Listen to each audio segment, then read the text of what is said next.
set up the streams, get them all going, and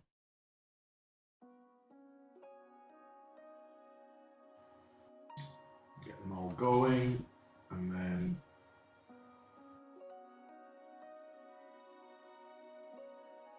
we can get moving.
To get the price levels on there.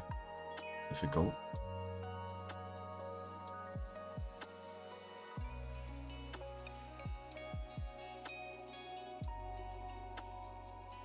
Almost.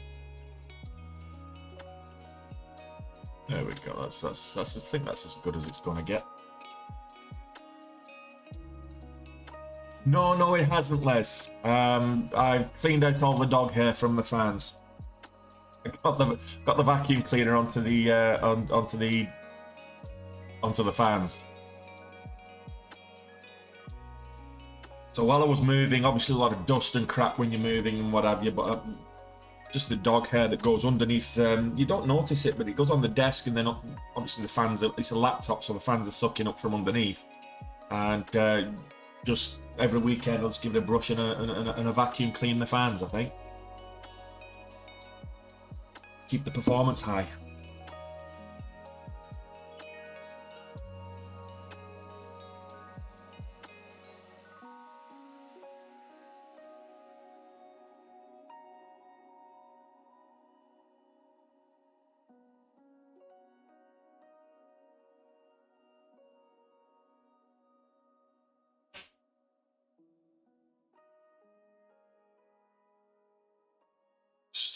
Try and get this a nice balance so we can see as much as possible.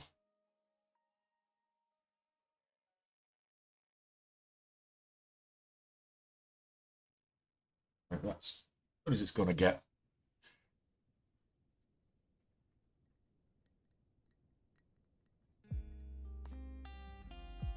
You've got pretty much the whole chart there. You can see that. Fit like the day, Tony. Absolutely. Well, you know, yeah, I'm thick.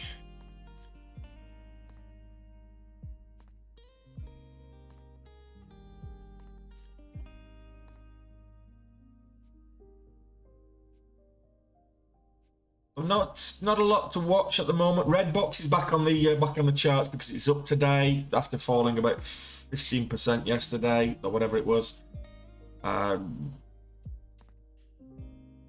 IMMX Biopharma, that's got decent.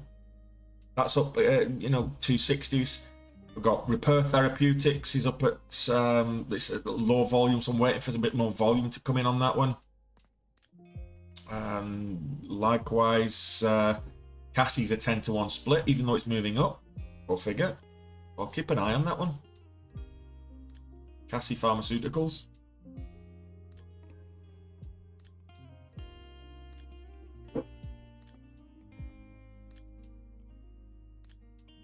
Low volume though, so that's what we've got right now is just low volume.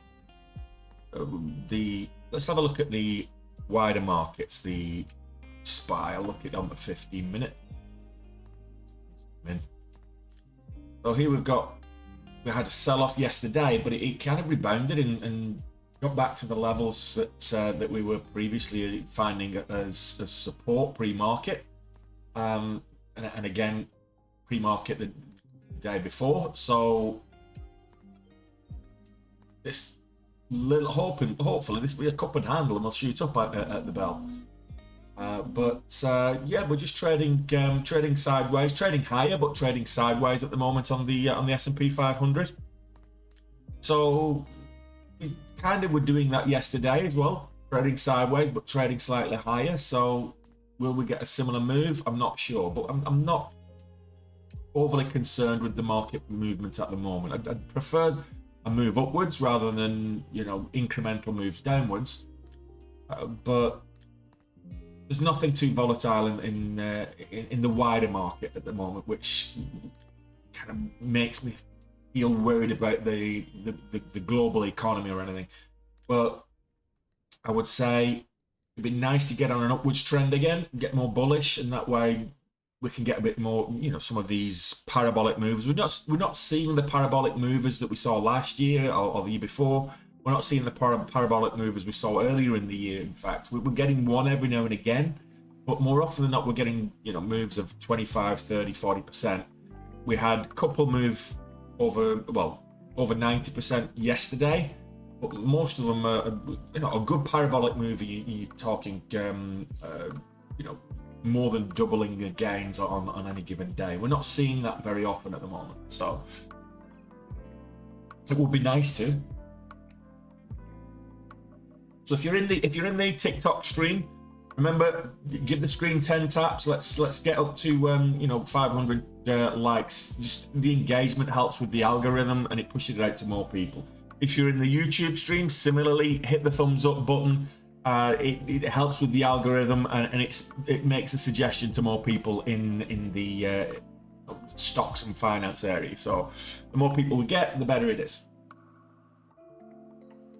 We had a really engaged stream last night. Whilst we didn't have huge numbers last night on the Power Hour stream, into the close, we had a really engaged stream. So that was really nice. So and the more people we've got that are actually interested in the markets, that are interested in trading, the better the stream is, because we get that back and forward. We get that conversation going, not just between me and you guys, but between you guys amongst yourselves as well. And that really helps with the stream.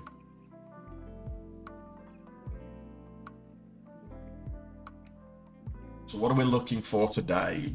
RBTX and IMMX are the two ticker symbols. So IMMX, IMMX Biopharma, is up on a decent catalyst, and well, it's an old catalyst. There's no new news, but it's an old catalyst. But RBTX is up, relatively low volume, but decent catalyst. Let's have a look on the 1 minute. We've got any areas that, oh, for God's sakes, annoying rats. Not even dogs, they're just those bloody, what they call Pomeranian yolks. They're just, they serve no purpose but to be carried around in an elderly homosexual's handbag. They're horrible dogs.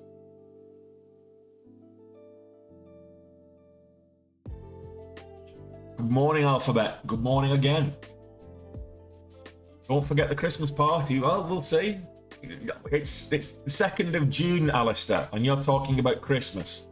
I mean, for goodness sakes.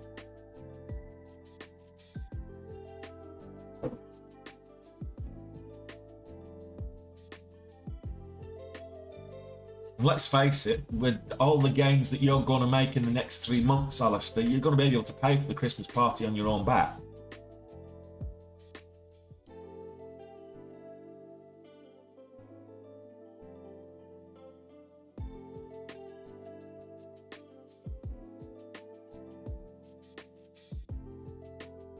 So all this move up.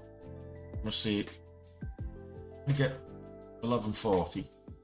Got in at 1127. I want to get 1140. I'll take 1135, but I want to see 1140.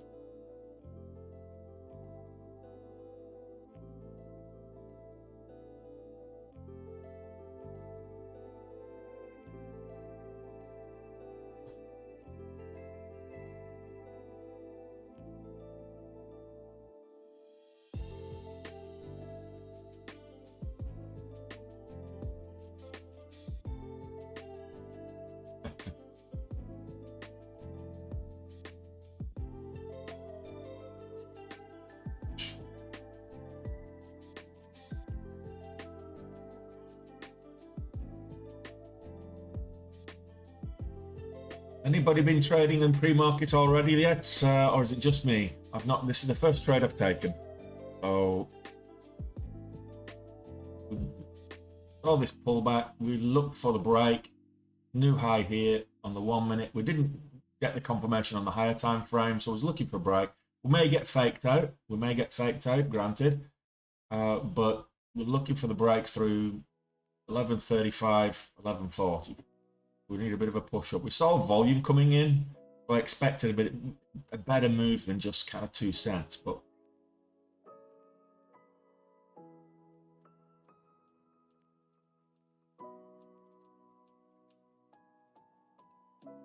if that was 22, so 25 would have been a better entry. I'm clicking. And at 27. We missed 5 cents on that move, but it only moved 5 cents. So we're looking for, still looking for 11:40.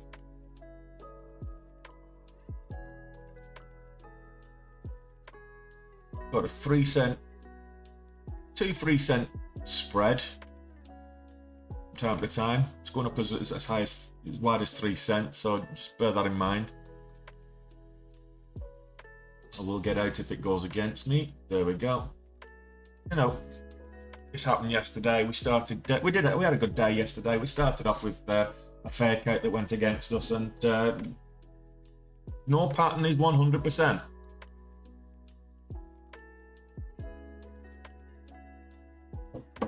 Particularly on lower volume.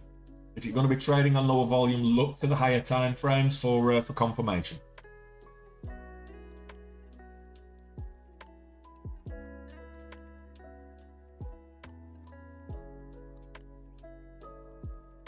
$11.25 would have been a better entry on that one. And look for the support and resistance levels that we're getting here as well. So if we look at this on the 5 minute, draw some nice support and resistance lines.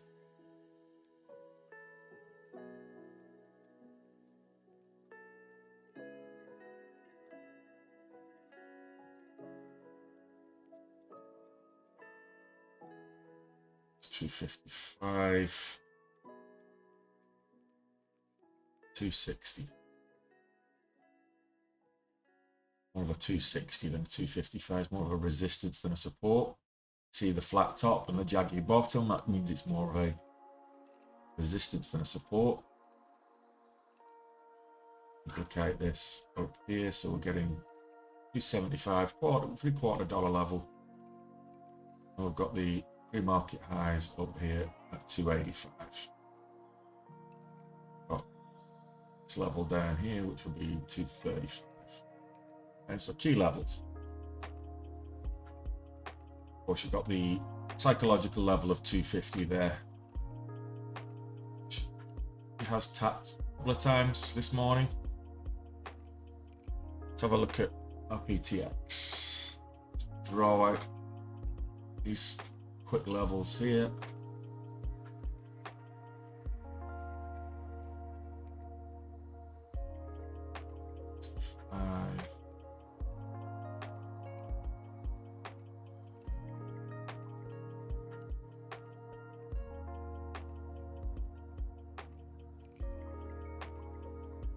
Currently higher day 10:46. So let's jump back in.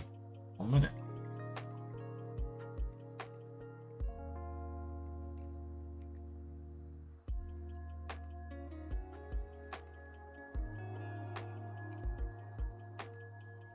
Look for that break.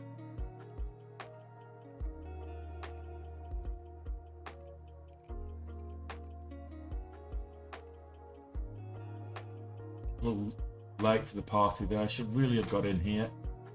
This new candle here at 11:05. Oh, already I'm 15 cents late to the party, but I'm expecting this to tap new highs. Do I have any pets? Would anybody like to educate Mr. Gelb on if I have a pet or not?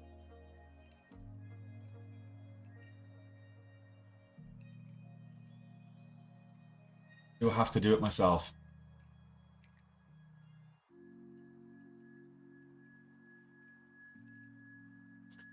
Just listen, absolutely. She will make herself known soon enough. She's just outside on the balcony. She heard the call from the woolly rats, and I think she wants to make her own self heard. But yes, Mr. Gelb, I have a very loudly snoring chow chow on most streams. So most streams you get the interference sounds like a tractor, but it's not. It's a dog snoring.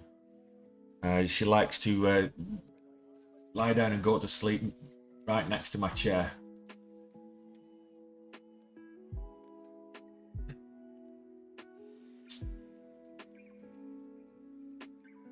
Pet bear, absolutely. Pet teddy bear.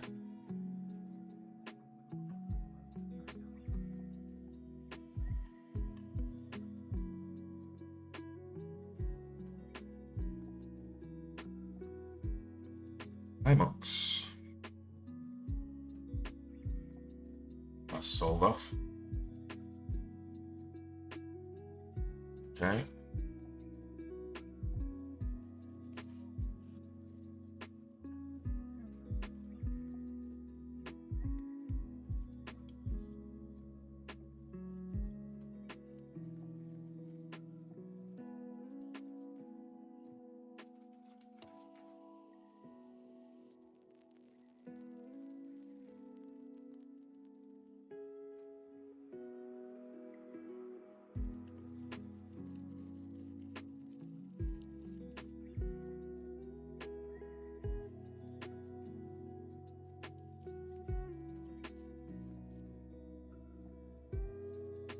RBTX is Repair Therapeutics is the company. RBTX is the ticker.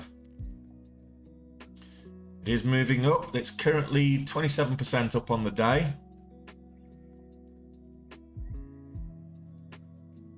And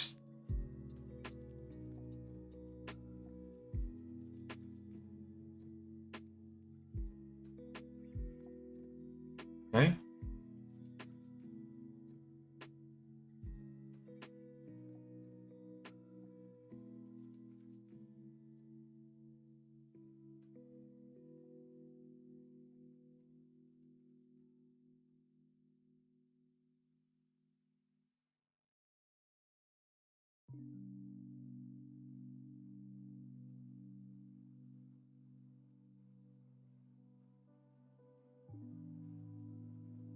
Well, the catalyst here is Repair Therapeutics have entered into a collaboration and license agreement with Hoffman La Roche and F. Hoffman La Roche. There is your catalyst. Morning, James.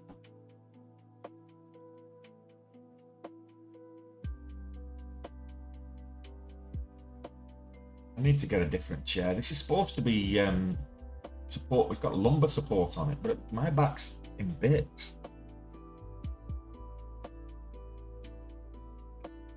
It depends on the altcoins, Carlis. Some altcoins are garbage, but now's a good time to invest. I personally believe that now's a good time to actually double down on your crypto. It's at a discount currently. Bitcoin is back above $30 again after dipping below it this last few hours. Went as far as 29.3 last night, but it's back above 30. So now's your time to get it, to buy at a discount. Doesn't matter it's Bitcoin or an altcoin. RPRX? You mean RPTX, which is what I'm trading right now? MC.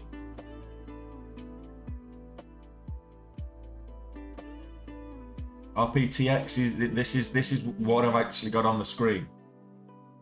The symbol name in the middle of the screen is a bit of a giveaway, but you know, for those that can't read, no offense, MC, no offense.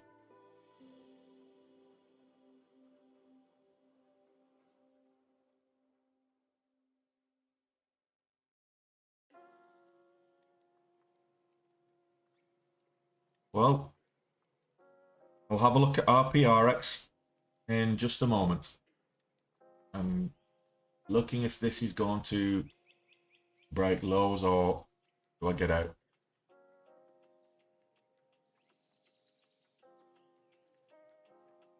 Bounce at the previous resistance, which was 11.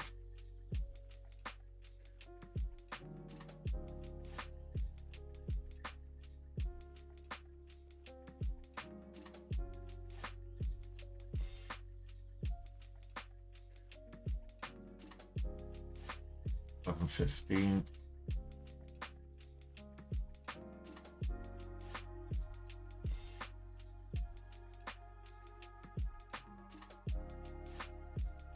That was a bit of a terrible fill. Got 6 cent spread.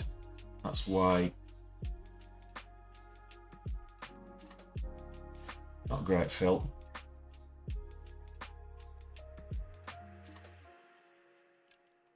Let's move up towards 30.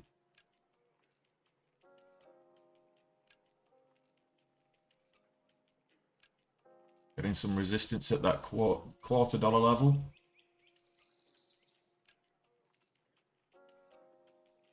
It's relative. There's not a lot of volume, but if you look at it, it's relative volume. Average on RBTX is 167,000. It's already 700,000. So it's not so much the volume as the relative volume.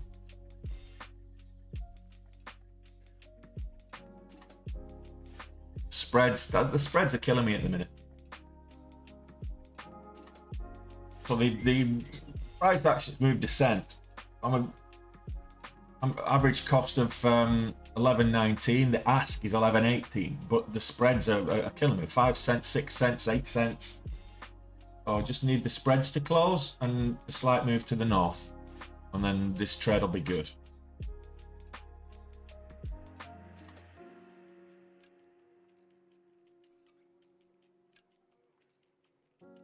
RPRX, there's no volume pre-market. It's been sold off very choppy over the last few days. It's currently at, what's the current price? There's about $40. Current price. There's just nobody trading it at the minute, RPRX. So I don't know what you're expecting to see on that chart. MC.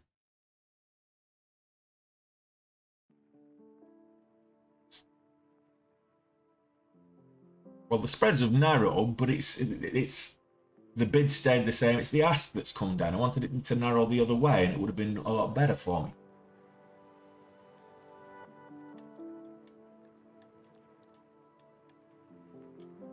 Getting this sending support line here, which is what I'm looking at.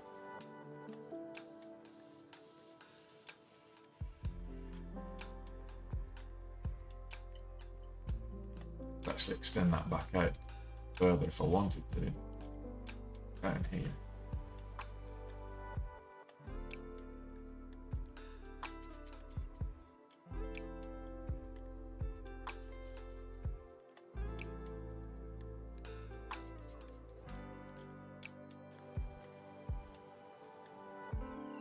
The volume's dying out.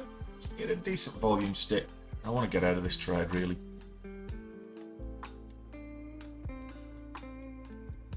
Next time it goes up above 11.20, I'll get out for a small profit, I think.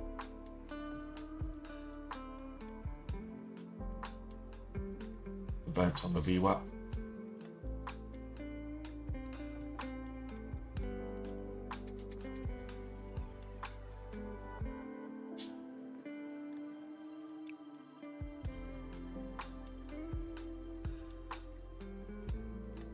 No problem, MC.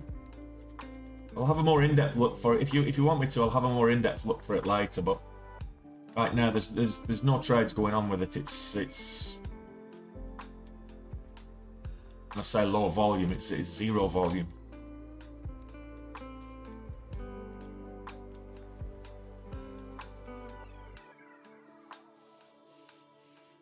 So we've got a confluence of areas. Got this ascending support line. We've got the 9 EMA, the 20 EMA, all kind of gathered around there. The VWAP just slightly under 10 cents lower.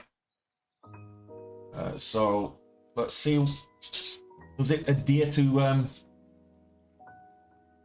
technical analysis, or does it do its own thing?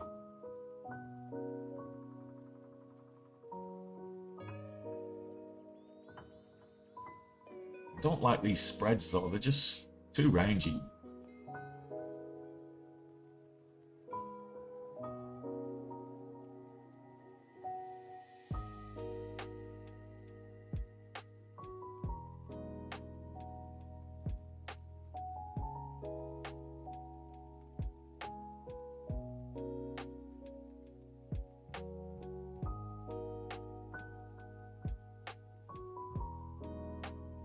So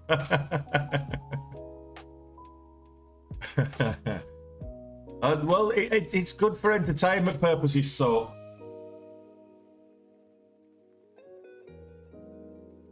I agree with you, Owen. I do agree with you. It's just coiling right now. It's just a case of what's your how averse to risk are you? But you know, we've got all kinds of support levels right here.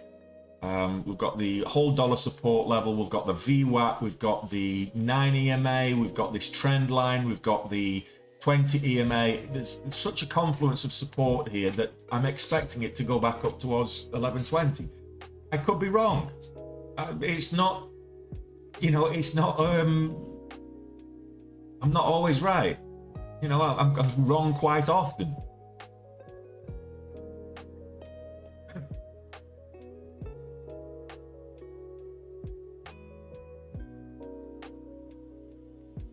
You can't set stop losses pre-market though, that's the problem. Because they don't work. You need to set a stop loss, you need to be able to set market orders, and market orders don't work when the market's closed. So you have to set limit orders, and you can't set a stop limit order. It's not a stop order then.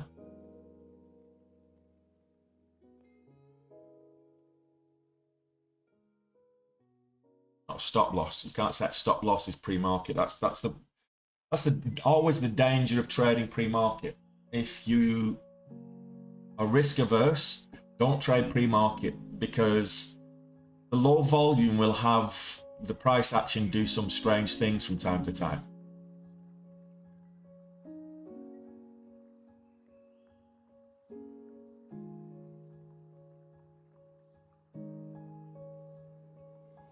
Most brokers, the majority of brokers, don't allow you to trade pre-market, and that's one of the reasons, is that because if they're not giving you direct market access, a lot of brokers don't give you, you know, the choice of orders. They'll just give you market orders. Because you're not got direct market access, so it's all this payment for order flow business. So they'll route you a market order and get you the best fill on the market, as opposed to executing a limit order for you. So that's why a lot of brokers don't allow you to trade pre-market, because they can't execute market orders on your behalf.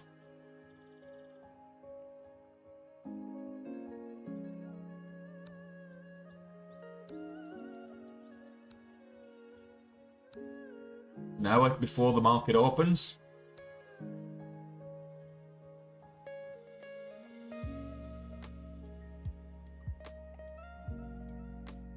I'll have a look for you. Beat on, no, not really. 29,000 shares traded on Peloton at the moment since the close. So that's not even pre-market. That's the whole out of hours session. So there's not a lot of action on Peloton at all. MC.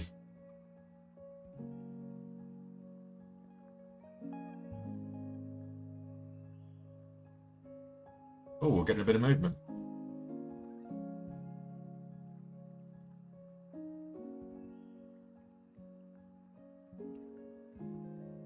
Spreads have narrowed, which is good. I just need to see the movement to the north. We've got 2 cent spread instead of 10 cents or 8 cents or whatever it was. Oh, now we're back down to 8. 7-8 cents. Typical.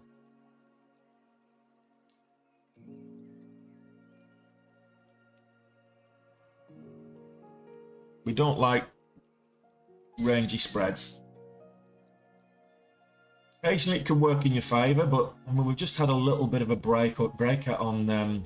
We should have got a breakout on the 5 minute, so we had the 5 minute pullback, and this candle made a new high, and we've just not followed through. So I was expecting at least 11.25, possibly 11.30 on the follow through, but it didn't. So pattern breakouts don't always follow through. Just remember that.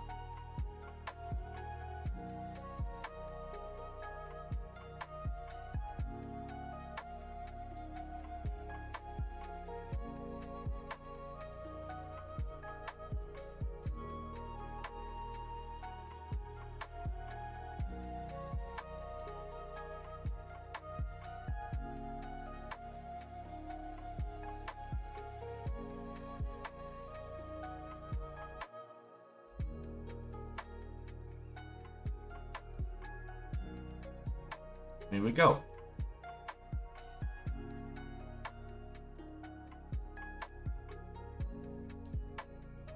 We're moving up. Are we going to get that 11.30 or not? Getting that resistance there on the quarter dollar. Break the quarter dollar.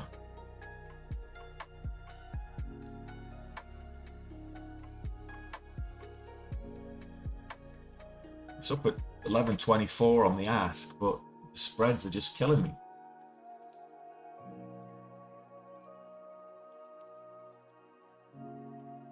And this is always the danger with pre-market, in particular trading a not so liquid stock. So right now, 8 cents is the spread between the bid and the ask.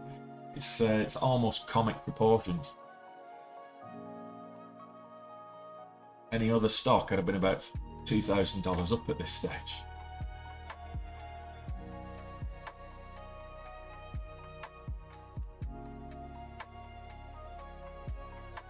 Need this break above quarter dollar. Just looking for that.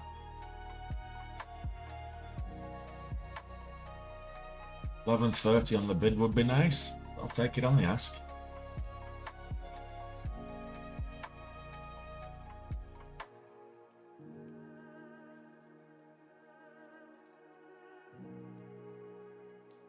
Tesla back down to 740s. Red box is up, but underneath the VWAP at the moment. AMC is green on the day as well, 1290s. Might see over 13 bucks with $13 with AMC today, possibly.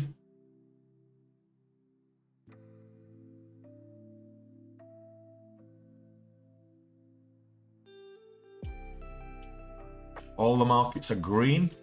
GameStop's not, but all the markets are green at the moment.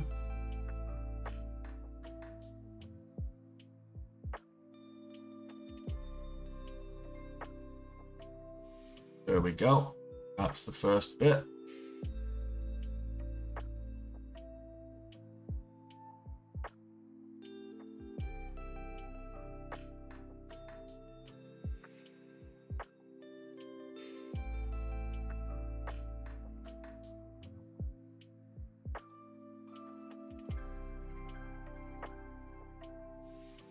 Spreads are what's... It's still rangy on the spreads, very rangy on the spreads.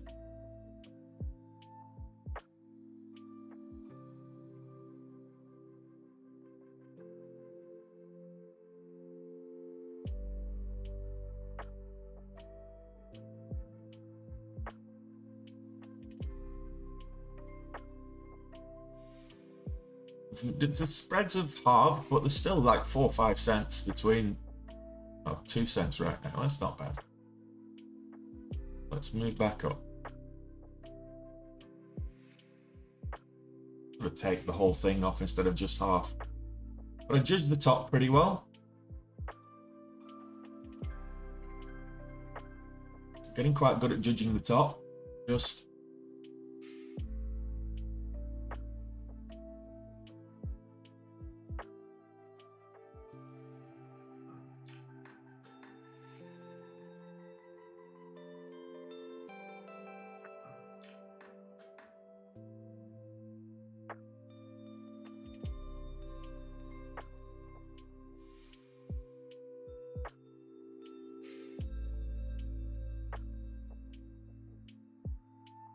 again, look for that bounce on the VWAP. So much confluence in terms of the support levels here, where other retail traders would look to take a position. So the multiple EMAs, whole dollar, VWAP, it's just, and of course it's now a confirmed previous support level. So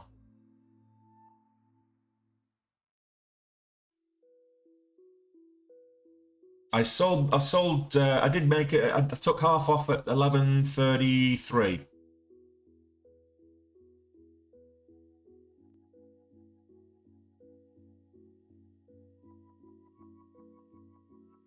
I did sell at 11.30.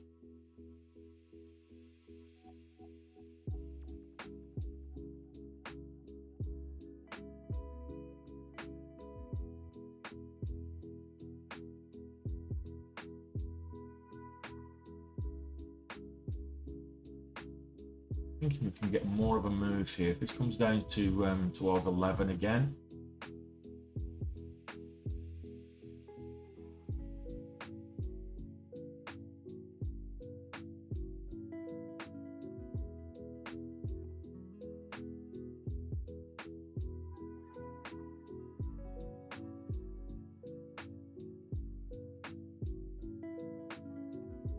Once the spreads narrow, wait for the spreads to narrow, sign of upwards.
Two, three,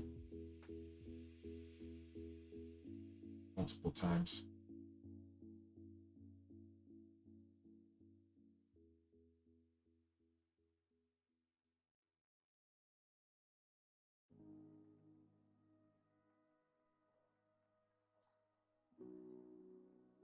So now we've just averaged down, and again, one thing I wouldn't recommend beginner traders to do that. If you're in a losing position, don't add to that losing position. The only reason I've averaged down is we've seen multiple times at 10.93, so 1, 2, 3, it's tapped it and got support. It's broke below that twice, but we're getting kind of a confluence of support levels for the move up. Got the 2 EMAs, you've got the VWAP, you've got the whole dollar, and you've got that confirmed support at 93 on already three occasions on the 1 minute. On the 5 minute, you've still got an ascending trend line with the wicks, which is not yet been broken.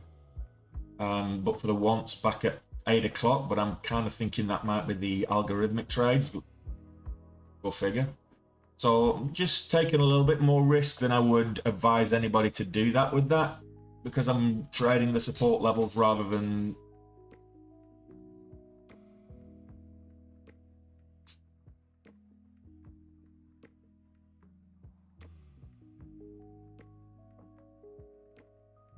the answer, Marianne, is you don't. So why would you want to? You wouldn't want to stay in the market for watching the screen for 8 hours. What you do is you get to your screen, you get to your computer for Yeah, well, exactly. But you know, you get to your computer about 30 to 60 minutes before the market opens. Do your research, create your watch list, create your plan for the day, your target for the day, etc. Pick out your the stocks that you want to trade. Trade the first hour of the open. If the market, if you're not green by the first hour, if you get green in that first hour, then walk away. Hit your goal in that first hour. Don't stick around and give it back. Don't overtrade. You don't have to trade all day. That's the beauty of being a day trader, is that you can effectively do your entire goal in less than an hour. You can do it in 10 minutes. So you don't want to be sticking around watching the screen all day long. I don't. So I usually, as you know, I usually have the stream going for about an hour of the market open, and I end the stream. I don't start trading. Well, not always, but more often than not, I'll actually leave my desk and I'll take the dog for a walk and go and do my shopping or get whatever I need to be done before the end of the day, because that's usually about 3:30, 4 o'clock. So don't put the pressure on yourself to trade all day long. It's just not going to it's going to go against you. You'll get tired, and when you get tired, you end up making bad decisions. You get fatigue is real. Trade fatigue is real. Just don't.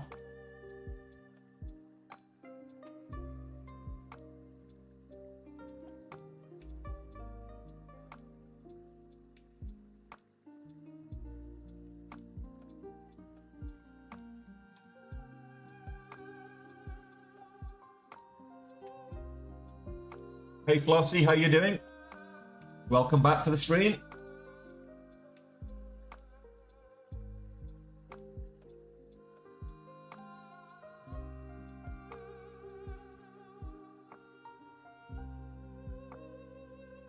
So IMMX is below the VWAP, selling off. I didn't have a strongest catalyst, if I'm being completely honest.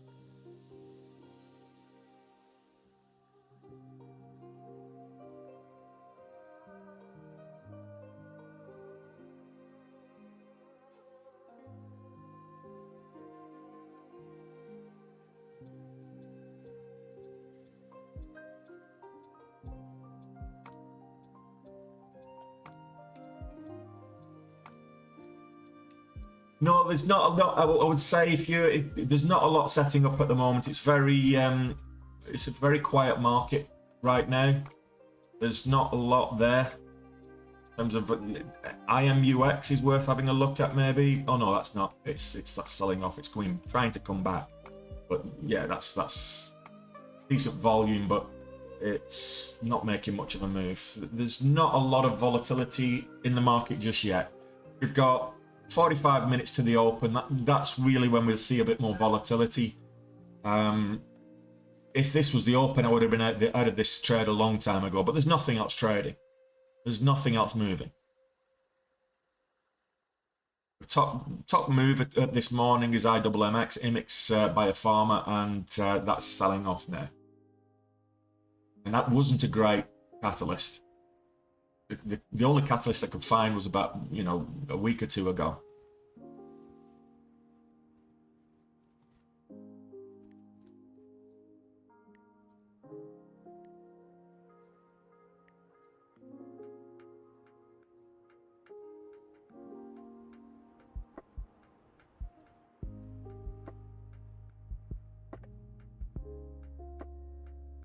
At least the spreads have closed up here. That's a big saving grace. Well,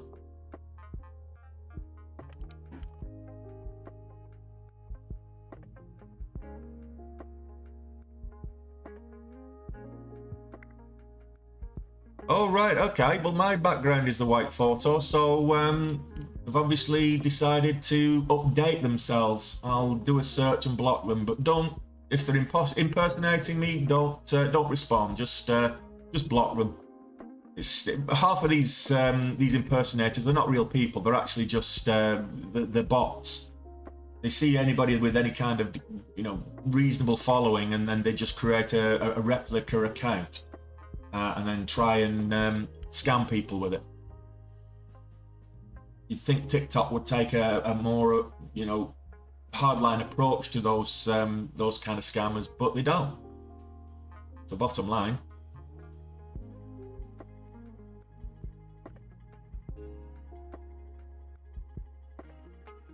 Half the position.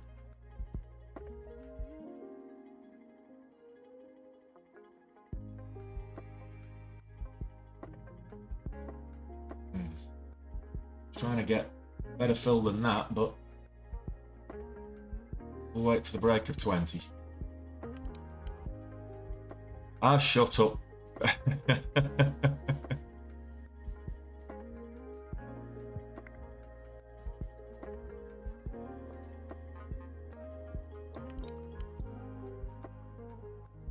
There we go.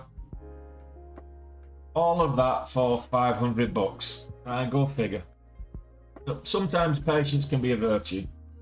Like I say, there was just too much confluence in terms of support. There was so many areas of support, proven areas of support, tight support, key areas, psychological areas, that it was like, okay, I'm here. I don't mind actually adding to the position until we can you know, get to a profitable exit.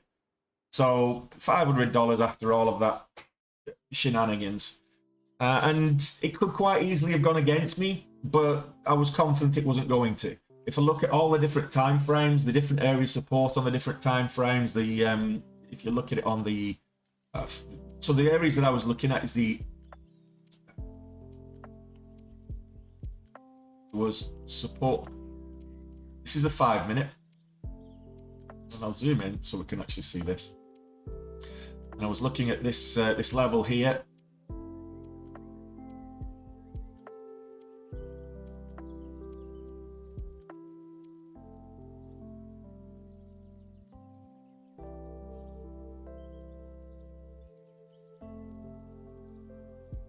You can see that, sorry, this level here, which is on the 5 minute, akin to the 20 exponential on the 5 minute.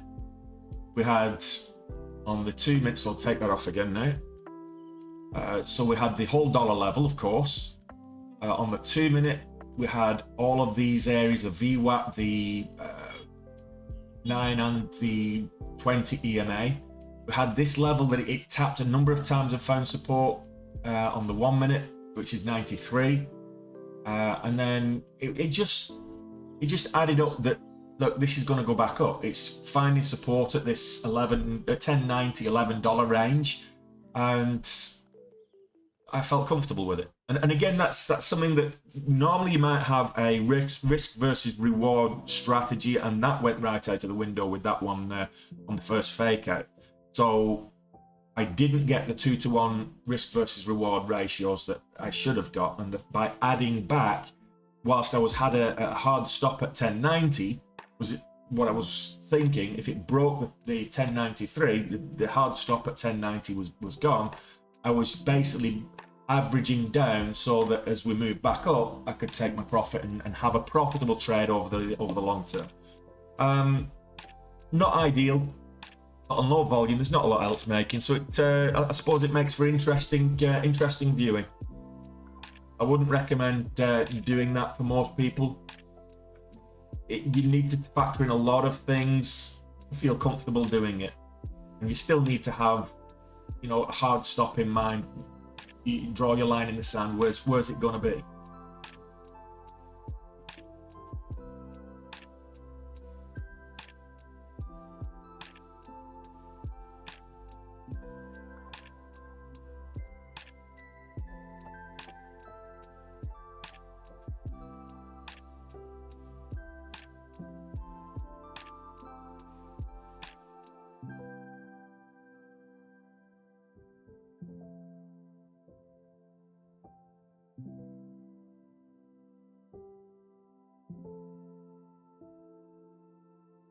Well, we've got 40 minutes to the bell. Nothing really moving. Not much at all. Let's have a look at this chart. Why is it at the top of the scan? And well, we've got PDSB moving. Why is that? PDS Biotech. Oh, PDS Biotech wins FDA fast track status for head and neck cancer therapy. Nice. We like cancer catalysts.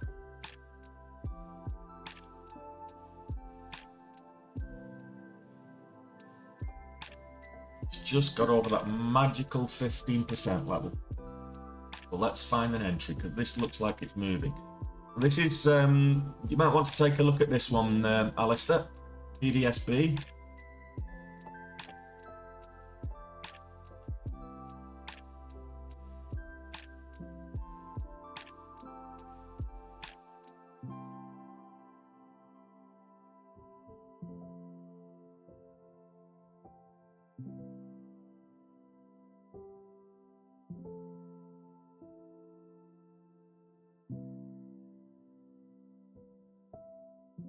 $40 on the bid.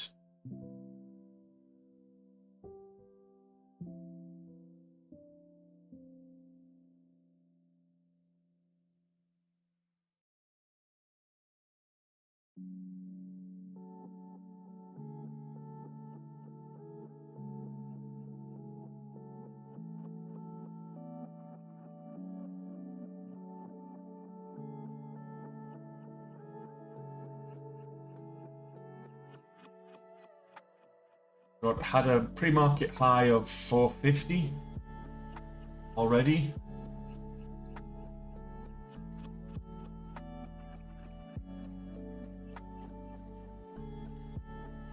PDSB is PDS Biotechnology is the name of the company, and the reason it's moving, the reason it's gapped up, it's just announced it's received FDA fast track clearance for head and neck cancer therapy. Well, that's what PDSB is. It's a company, it's a bioscience company.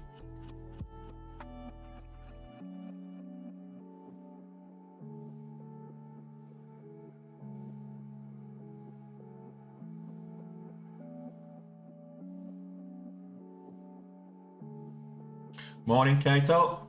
How's you?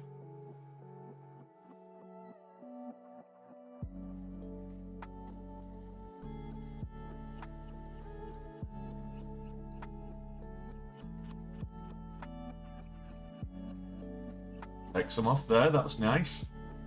Nice little pop. The rest is break even, so if it comes back to 34.34, we'll just get out. Still got 5,000 shares in there.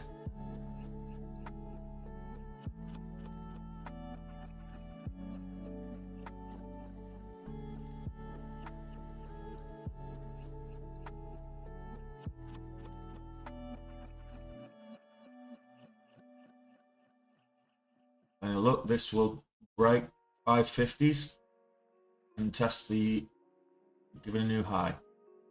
540 will get out.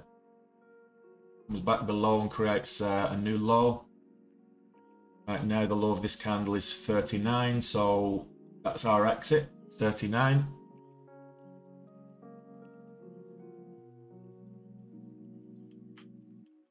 Current high is 52.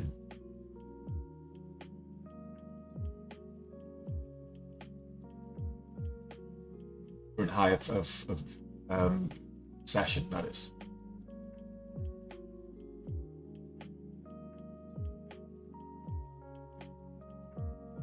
How you doing, Kato?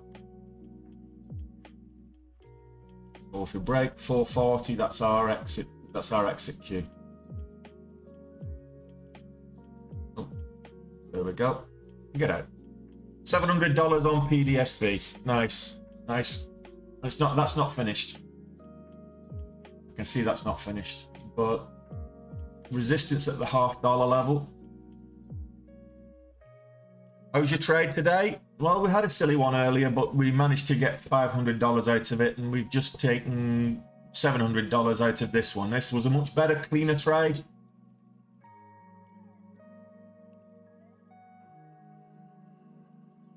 With a good catalyst. So PDSB is probably now the one to watch. Look for an entry. Probably looking right now. Break of the $half. or if it pulls back below 440. No, we don't like cancer, Marion, absolutely, but it is cancer therapy treatments are a good are a good catalyst. Cancer itself, not so much, but the therapy treatments definitely.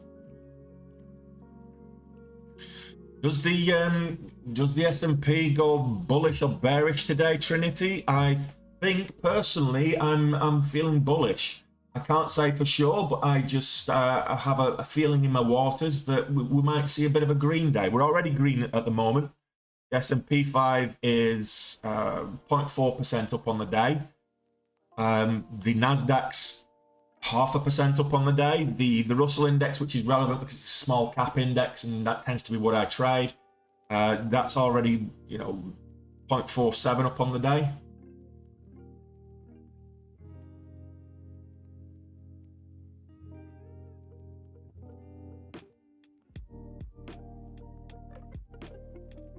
So I'm probably not the most ideal trade there in terms of entry. Did get the break and setting of a new high, with a new high of session. It's going to hold this one for see what happens.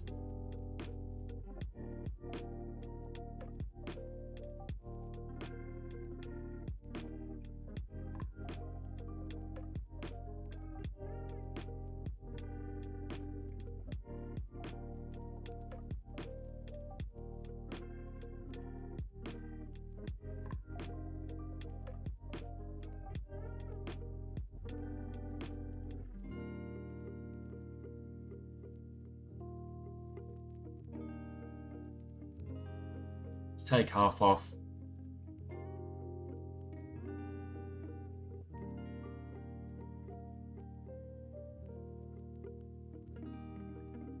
Look for a further move to the upside. I've still got 2,500 shares in this. We can only break even unrealized, but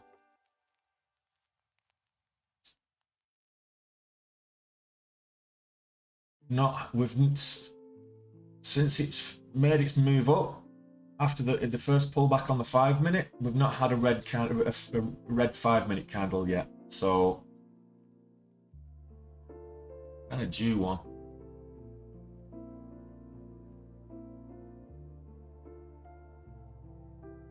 Got 2,500 shares in this at the moment. Seeing which way it wants to go. Breaks 445, I'll get out. I'm in at 447, so I'm only risking 2 cents.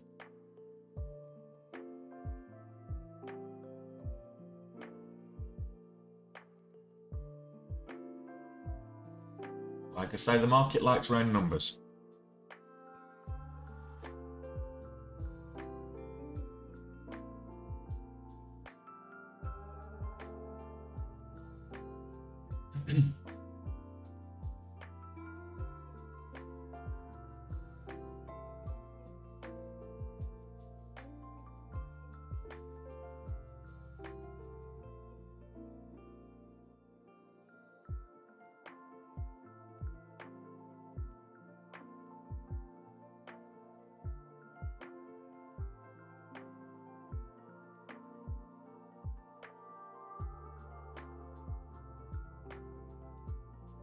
Red box is moving today.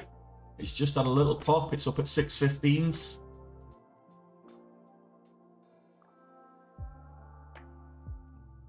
I'm just going to get out of that. That's consolidating. I'll wait for it to finish. So 775. We didn't make a huge amount on that little pop, but why not? The red box is moving. It's not moving on great volume just yet, Marion. So I would wait for volume to come in. Red box will get volume, and definitely will get volume in half an hour, but we might see red box pick up in the next kind of 10-15 minutes. I'd wait for more volume to come in. EDSB is the one that's really exciting me at the moment.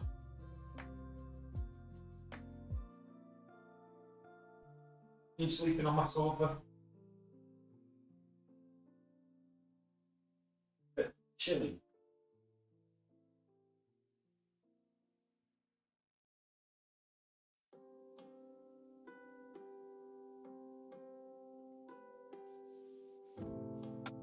We've got red box here, 10% up on the day right now.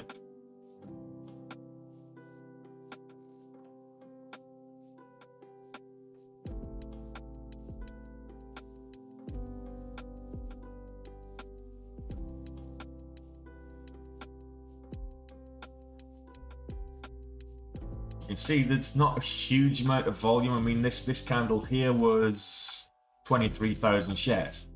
This is the biggest volume candle we've got, and it's 23,000 shares. So it's not a huge volume at the moment, particularly for Redbox.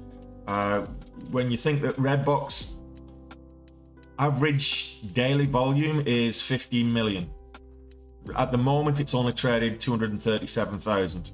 So relative volume is very low. So just be careful if you're thinking of trading Redbox at the moment. Just wait for the volume to come in. It will get volume later, but just wait for the volume to come in before you start trading it.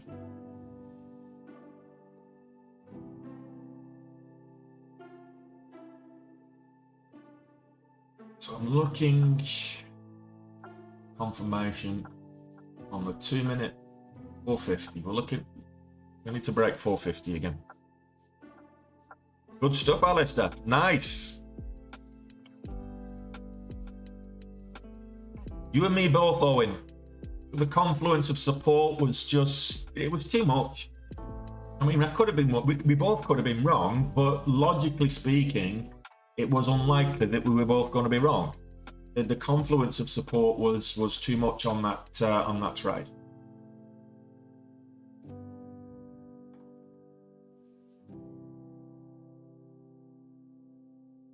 And if you're wondering what I'm talking about the confluence of support, there was you could have drawn a nice little ascending trend line up to the area. There was the VWAP, there was multiple EMAs, all converging at the whole dollar level of $11. So, and we'd seen, you know, previous support just a few minutes earlier, multiple times where it got bought up at 10.93. So that $11 range was showing a number of areas, a number of reasons why you could consider it a support area.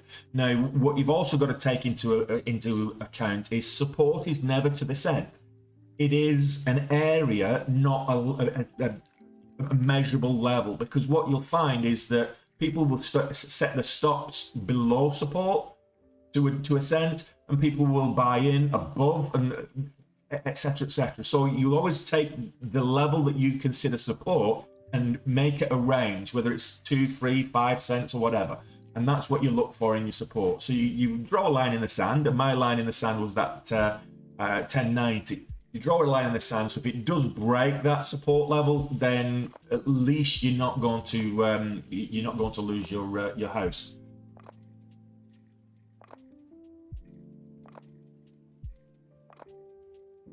I think this celebrates for a this calls for a celebratory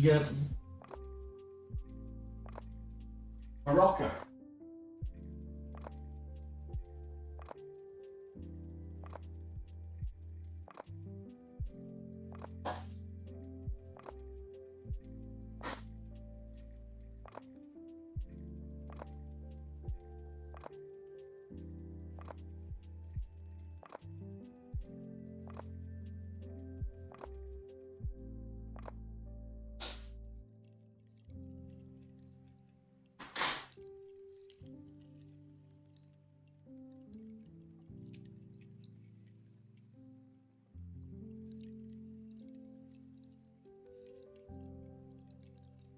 Muddy water to pick me up and keep me alert.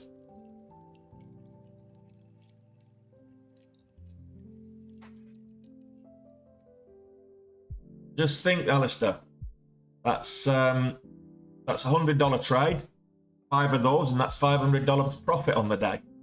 $500 profit every day is 6-figure income. $400 profit every day takes you to 96 grand a year. Well, actually more than that, but it's a 6-figure income. There's actually more than on average more than 20 trading days every month. But if you average 20 trading days, just for back of the beer back maths,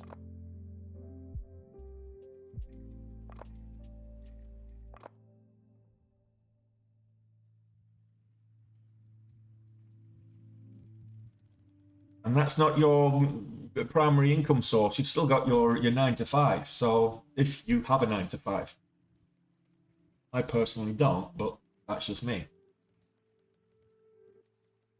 So potential entry here on PDSB for me will be 437.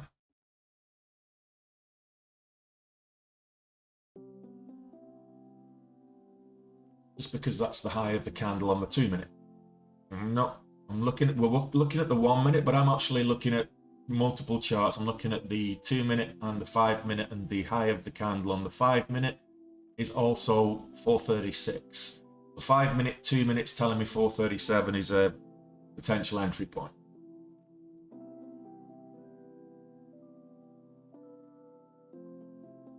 SPRB, I could take a look at that one for you, Alex. While we're waiting, just popped.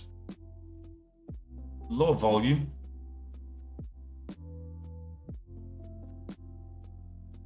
$170,000 on the highest candle. That's not too bad. Why is SPRB moving up? Oh, pulling back now.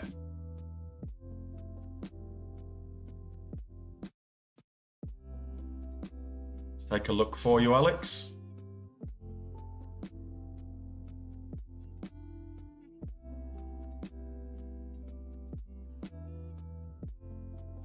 Spruce Bioscience. Okay, so Spruce Bioscience, no news catalyst today, Thursday, but they did have one yesterday to participate in June investor conferences.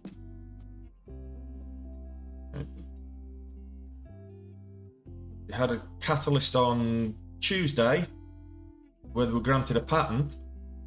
Not seeing anything today, so maybe it's the continuation from that, but we didn't get the reaction on Tuesday, so why would we get that reaction today? So be careful with that. It's low volume as well. It's not huge volume. It's decent relative volume because Spruce doesn't have a huge volume on average anyway. So 121,000 on a daily basis. It's already 480. So relatively speaking, it's decent volume, but just be careful with the low volume. I'd need to see this go back above $2.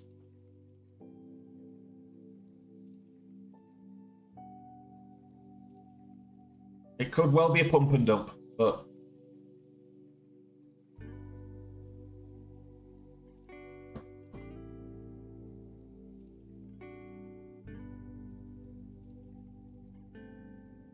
I'm still seeing 437 as the possible entry here. Could have got faked out if we were just looking for the next candle to make a new higher on the 1 minute, which is why we look for the higher time frames for confirmation.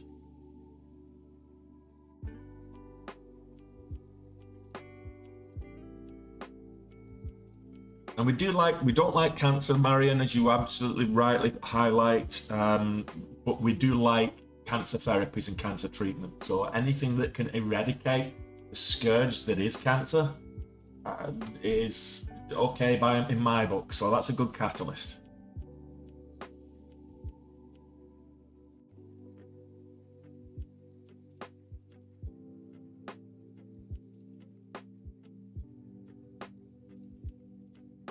Yeah, that SPRB just popped up and moved back and sold off again.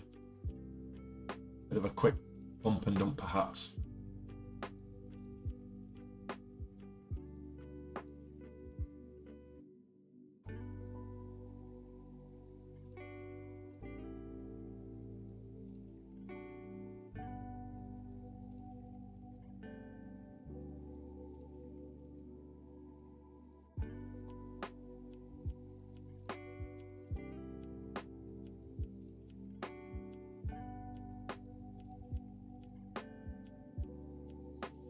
Just got the break high, candle to break a high on the 5 minute, the 2 minute, and the 1 minute, all on this candle. So it's okay. It's not for me. The doors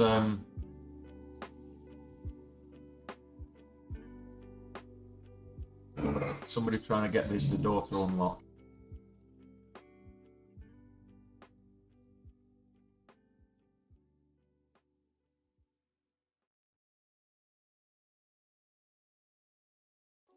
$0.07.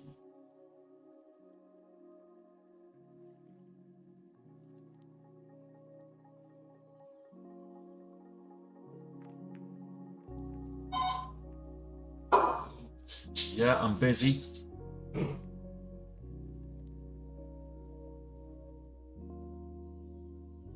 Get 45 on this.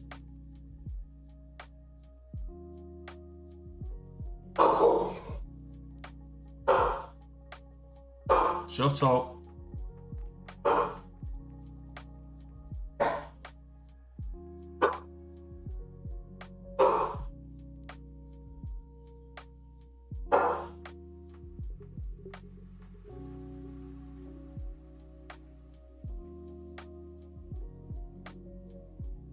Oh. Yeah, I know. Put it on the catch so that nobody else can get it. Just put it on the catch.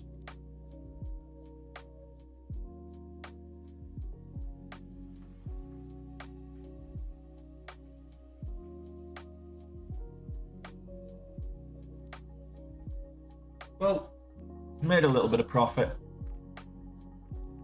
50, 60 bucks, why not? Still think we can get more out of this.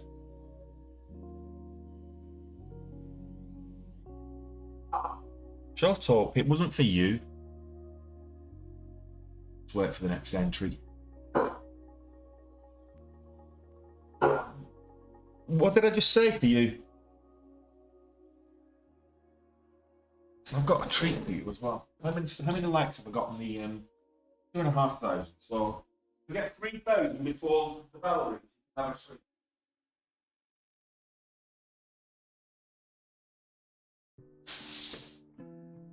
Better ask nicely, okay? Ask the chat nicely. If we get 3,000 likes before the bell rings, you can have a treat.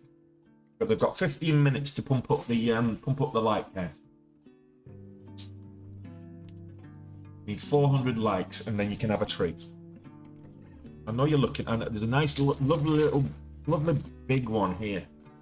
Okay, have that if I get 3,000 likes. Blame the chat if you don't get your treat. Blame the chat for depriving you and starving you. Tell them that you don't get fed and looked after.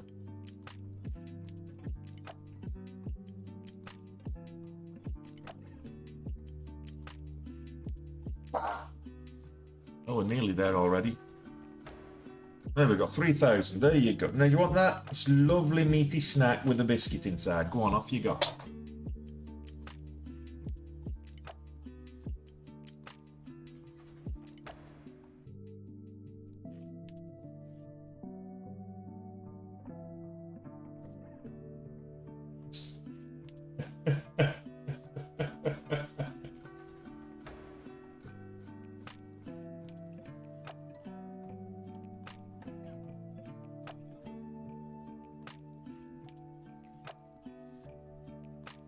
Thank you.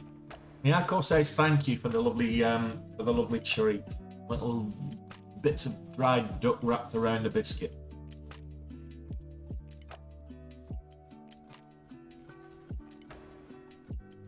Got 15 minutes to the bell. Let's see if this gives us a little bit more. Can we get the $half move maybe? Not a $half move, but the move up to $half.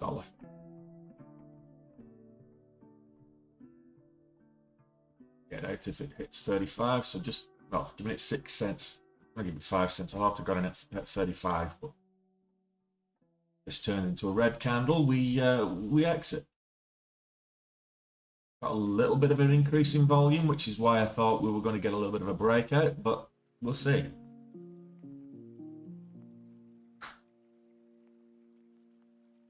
Still time.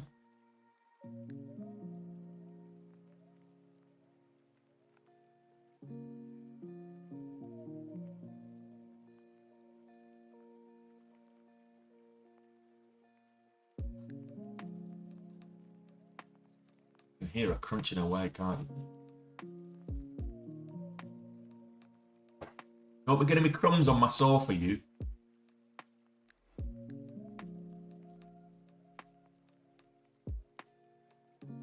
I thought the volume would, you know, certainly continue. I figured the volume would continue a bit longer on this, given the catalyst. But then you never know what the market, how the market's going to react to any given catalyst. You really don't. Logic tells you one thing and the market does another, and it can stay irrational longer than you can stay solvent, that's for sure. If you think logic is your best answer, just stick to your patterns and manage your risk.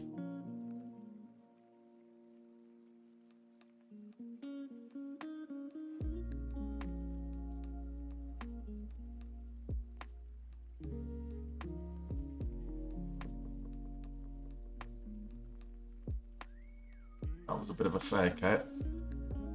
Not quite out of this position yet.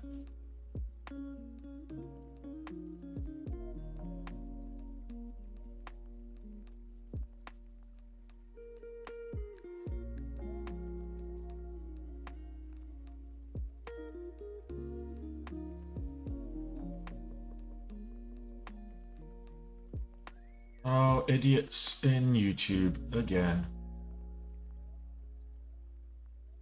I need to get some moderators. Don't worry, as soon as I've added this trade, you're getting blocked.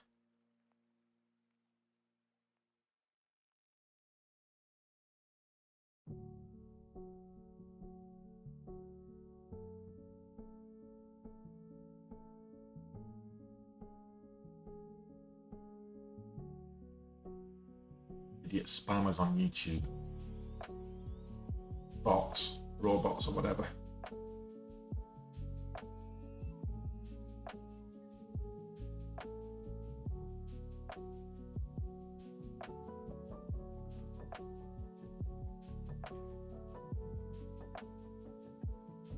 You know, at least when people coming into your stream and either spamming or trolling, that you must be doing something right.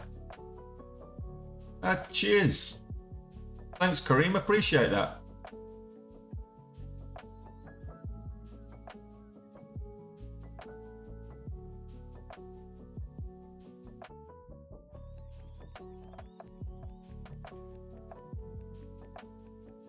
Oh, we didn't quite lose 10 cents.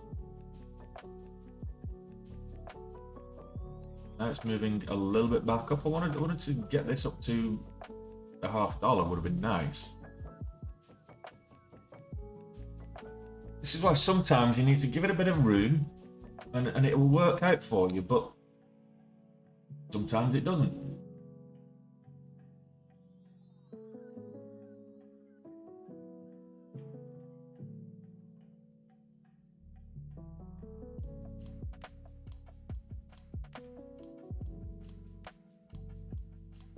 This is PDSB. PDS Biotechnology is the company, and they've announced the awarding of FDA fast track approval for head and neck cancer therapy.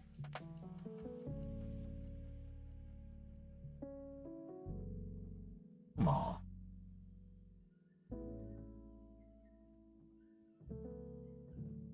Are you playing silly? 10 minutes to the bell.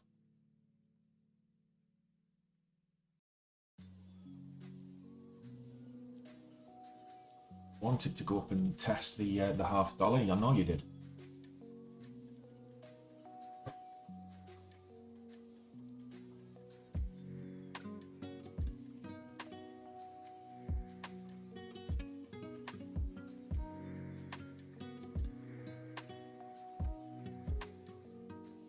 A bit of volume coming in now, actually, which is a decent sign.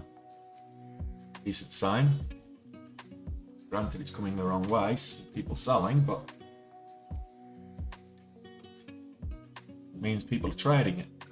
And for every seller, there's got to be a buyer. For every buyer, there's got to be a seller. It is a zero-sum market after all.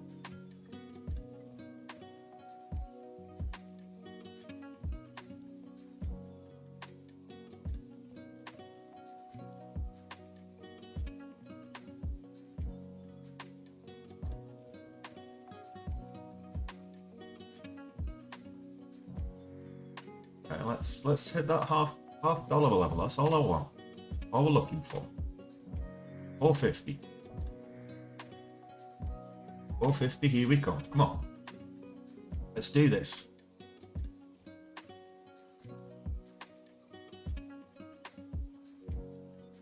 You know what, I'll take 175 on this, so you can just have a $1,000 profit trade.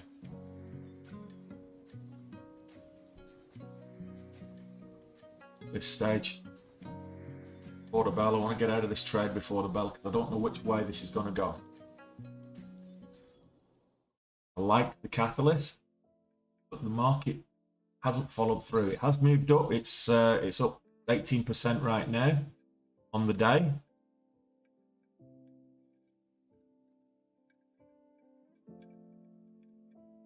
Coiling under kind of 440.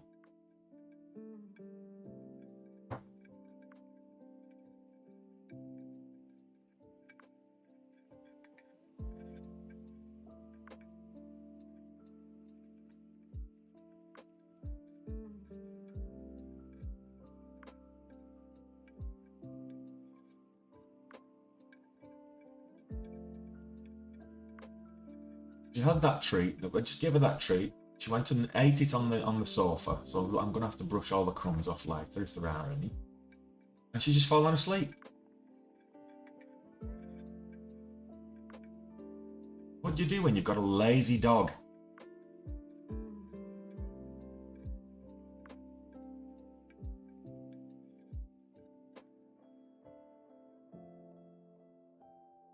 We're gonna make that move up to 450 or not?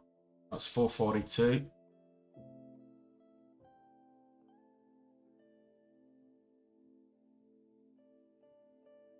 On the bid.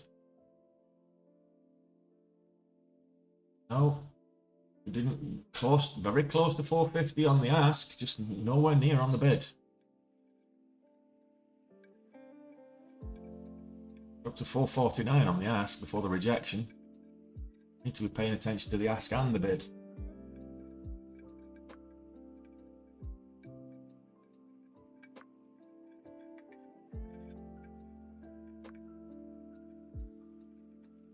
I'm just being patient, waiting for this $half break.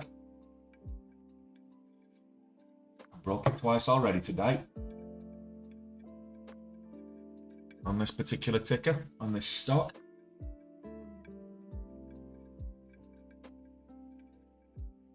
Sometimes, like I say, the patterns don't break out how you expect them to.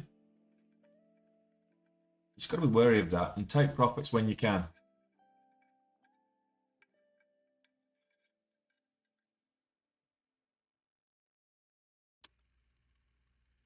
This is pretty much break even right now. It's a scratch trade and I might just come out.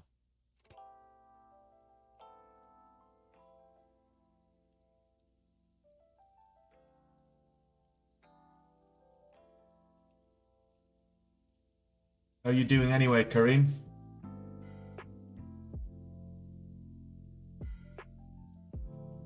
And make sure you subscribe to the channel if you're not already, Kareem.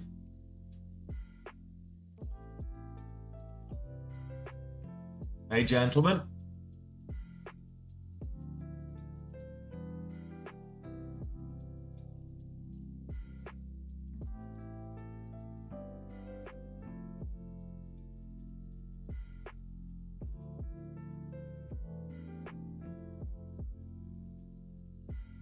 Shall we have another go at that $half level?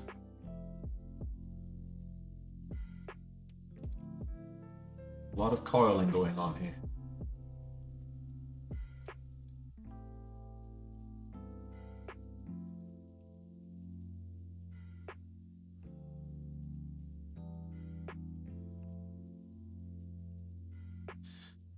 I don't recommend for most traders to hold through consolidation. The longer you hold, it's called exposure risk. The longer you hold, the more likely the price action does something that you don't expect it to and goes against you. So if you can, if it's not going your way, I would recommend just get out of the trade. Don't do what I'm doing right now and hold for you know, eternity, hoping it's going to turn in your favor. You can always re-enter. If it does go in your favor, you can always re-enter it after the fact. And the most you're going to do is miss a couple of cents on the move. So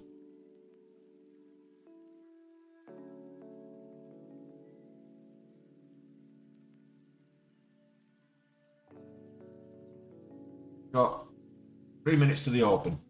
I'd like to be out of this trade at the open if possible.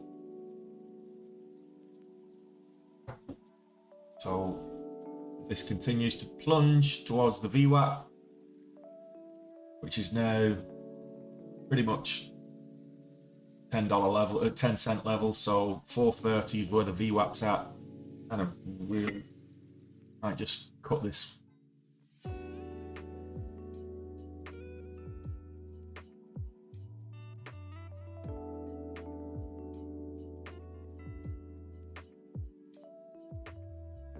Confluence there now of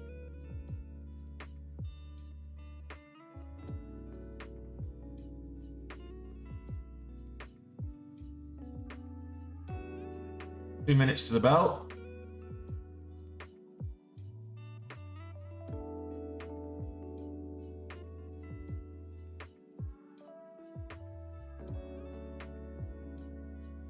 Little Heine, I'll have a look and take a look in just a moment. Let's finish this trade and then we'll take a look for you. I'll change the scanners over because I'm not looking at the scanners right now and probably won't be before the bell. So I'll change the scanners over to regular market, so they should kick in pretty much as the bell goes off in a little over a minute.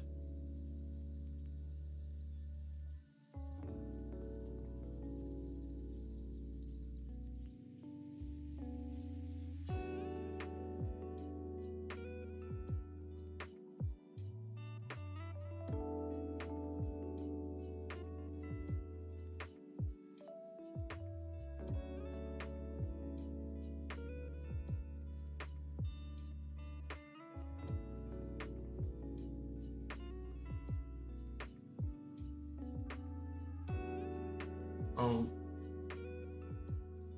we're down at 431 on the ask, so that's pretty much the 10 cents I've given it. So if it breaks below 431, it's touched that level a number of times as a support level. If it breaks below 431, 430 is the VWAP.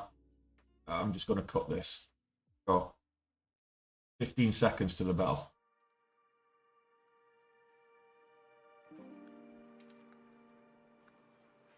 I don't know, Paul. Ask the chat. Is anyone else getting double in stereo? There's the bell.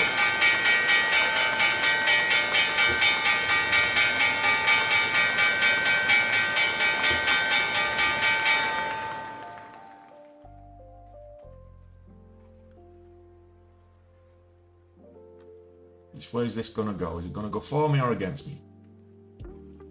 Good catalyst. I'm going to see break of pre-market highs would be nice. A gap and go right out of the gates.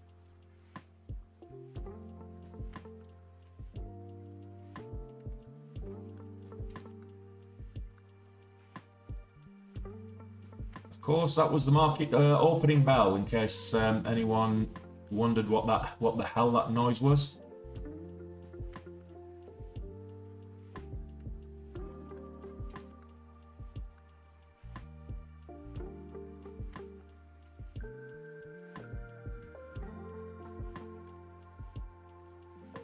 Just letting this form an opening range. Got a low of 26, a high of 39.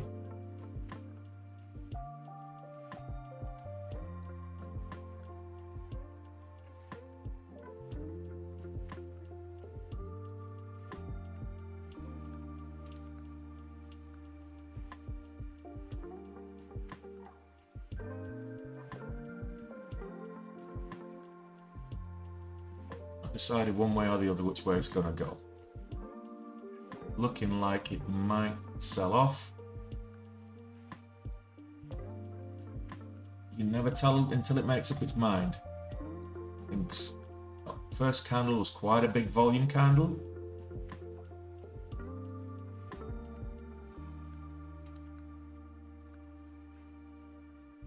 Already blocked you once.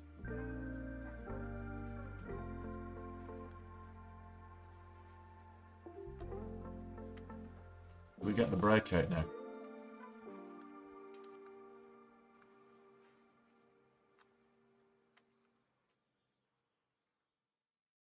At least I can set a stop there. And I can block these Muppets on my channel. Okay.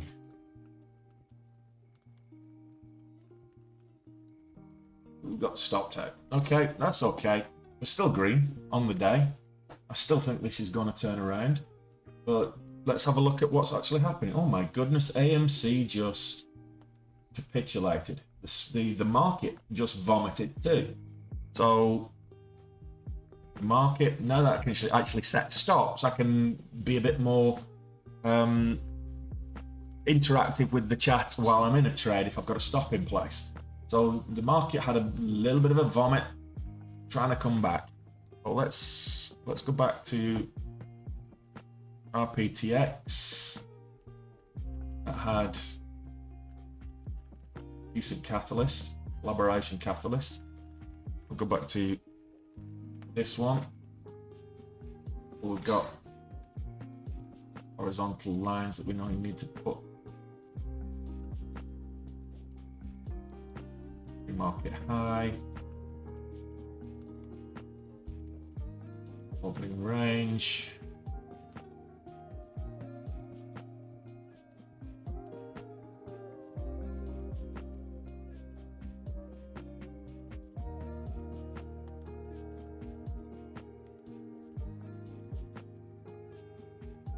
AIS.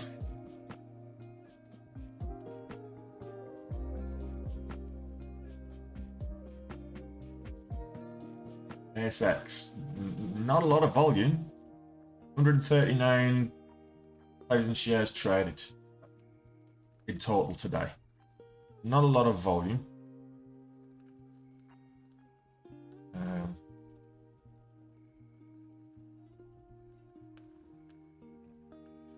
AIS. I don't even think that's the ticker, but ASX, not a lot of volume. Little high. IMMX moving up.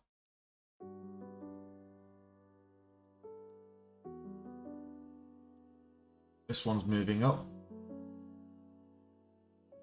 1150 being key level. Oh, key level's 1140. Yeah.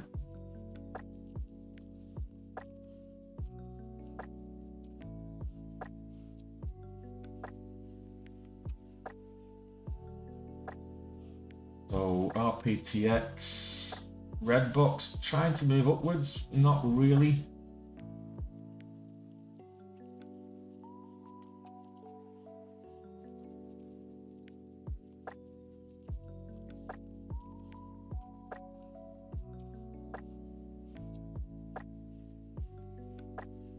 This candle on RBTX is 31.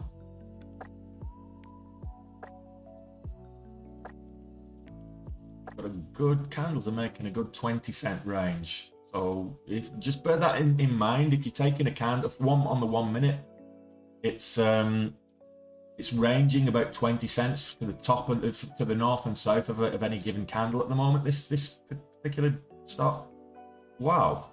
I went up to 1190. That didn't look right. I wonder what happened there.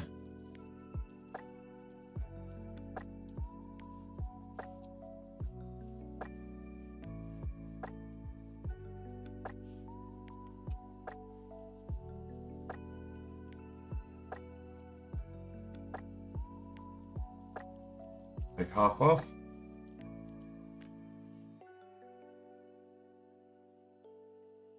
$0.20 stop. It's a little over break even. The rest. And get stopped out on it. Go figure. Well, made a little bit more money. Base hits.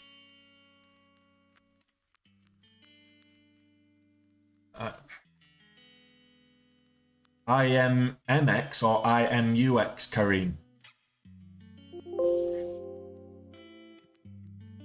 IMMX is moving up. It's 260s now. Did get as high as 265. Finding resistance up at 265. That's IMMX. Now, if you genuinely wanted IMUX, that's not really doing much.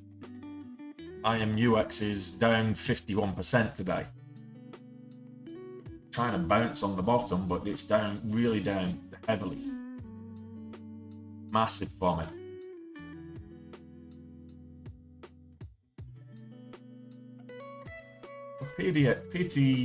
PDSB's disappointed me at the open. Red box making. Anybody that wanted to know if I've got a pet, you can probably hear her in the background. Are my stops too aggressive? Well, look at this one. So we moved up and I set my stop at break even. After I took my first profit, my stops are not too aggressive, Jack, because what I'm doing is as we move up, I want to make sure that trade is profitable. So I take some profit and then I move my stop to break even. So for the second half. Now, if it continues to move up, that's great. But if it pulls back, it means I don't lose any of those initial profits. So that's why I set my stop to break even. If that means I get stopped out for the second half of the trade, more often than not, so be it. It means that I've made profit on that trade. Rather than not setting a stop or setting a much more bigger stop. So if I moved up and I made like $75 on that particular trade, if I'd set a bigger stop, I might have given back that $75. So once I've made a profit on the trade, I want to make sure that my stops stay at least break even, so I'm not giving back any profit on that trade. So no, I don't think my stops are too aggressive, but it's, you might think differently. Now, normally, if you've not taken profit on a trade, you might look to set your stop at a certain level, but you ideally want it close to a support level. So you give it room for support to kick in if it goes against you, and then move up. But that's just two different examples. But once I've made a profit, no, I don't mind putting my stops at break even, or in that case, 2 cents above break even.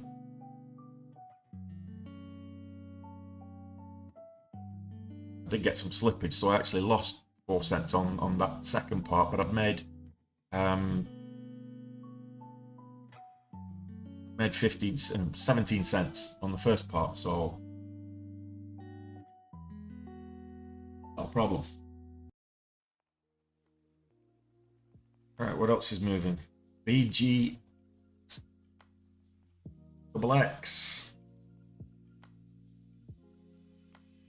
This is just, since it IPO'd a couple of weeks ago, it's just not looked good at all.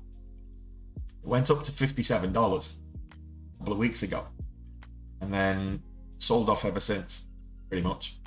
Had a couple of green days last week, or the week before last. I was right, beginning of last week, a couple of green days, but not big green days, so probably not going to trade that. Avaya having a continuation. Avaya looked good yesterday, moved well yesterday, and whilst the volume's not huge, it is moving nicely up. IMMX.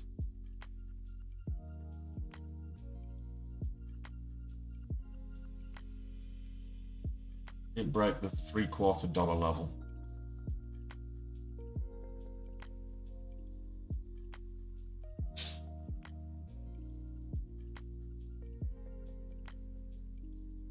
On these smaller price stocks, you wanted to set a much tighter stop, obviously, because the range is smaller. RBTX, trying to move back up, trying to break that $1/2 level. I'll wait for the break of the $1/2 before I look to get back in. E-level.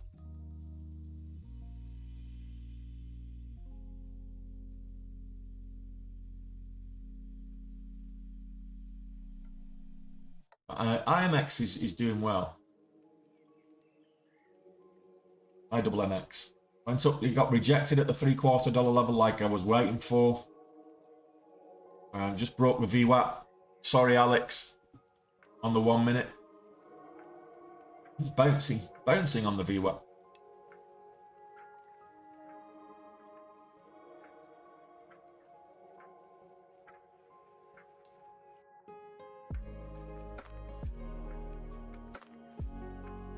Now, so IMMX is what you're looking at here. It's just not enough volume for me. The range isn't quite big enough. I want to see this above $3. I might be interested if it breaks above $3 on IMMX there, Kareem. But if you look at this on the 15-minute chart, for example, look at that. That's just horrible. You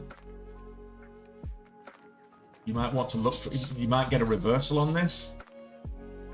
I mean, 3 million shares traded on this 15-minute candle. So if you look at it on the 5 minutes, probably better one to get 2.5 million shares traded on this big candle. But the range didn't move. Look at this. Got a range of 28 cents and 2.5 million shares traded. Move it 28 cents. Don't like that. That basically says that there's a strong battle between the bulls and bears on that one. So if it does get over $3, we're not seeing the huge volatility here. So probably not a trade for me, but good luck. Good luck, Kareem, if you're in that.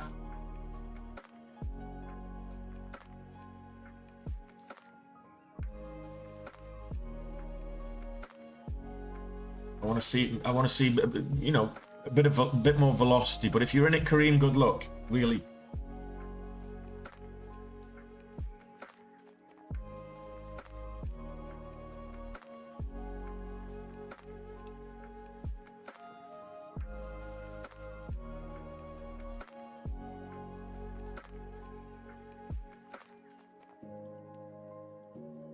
IMMX is the one that's jumping out right now. Volume and volatility. Let's look at it on the 1 minute and the 2 minute. So here's the 2 minute, and we're getting that VWAP there on the 260.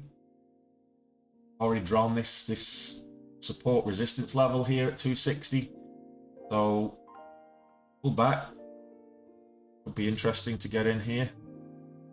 It breaks new high on the 2 minute. There we go. Let's take a chance. Back to the 1 minute. I can see the 2 minute on my other screen.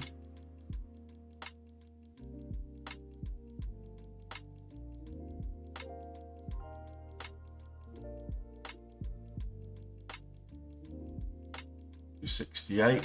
Looking for 275.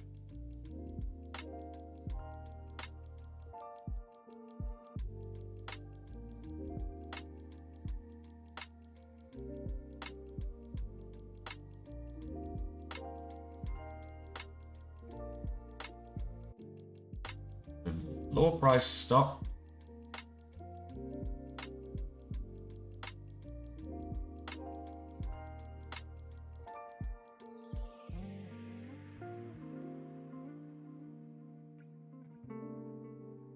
Hey TikTok, good to see you back. I've not seen you in the chat for a while.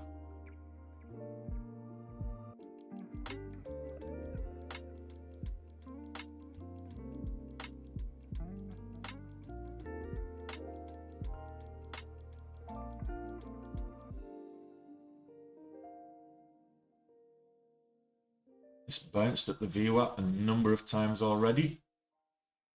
Once it broke above.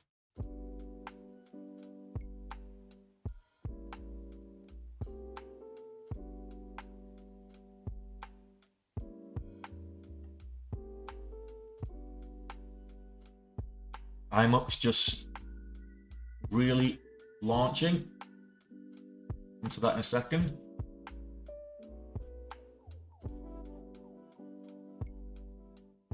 Up at 330s, 324 at the moment. Pulling back, so look for an entry position now that on the pullback with IMMX. Karim, you're watching it. Don't chase the highs. Look for the pullback.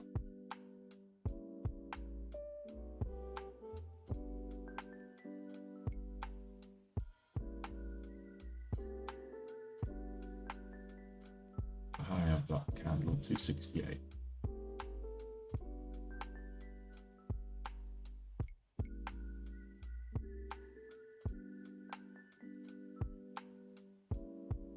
That's 258 is the low, so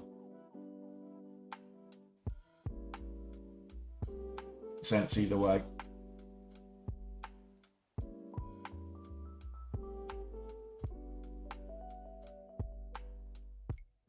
Well, we're getting a pullback on IMMX at the moment, so that could be a good entry. If you're in it, great. If not,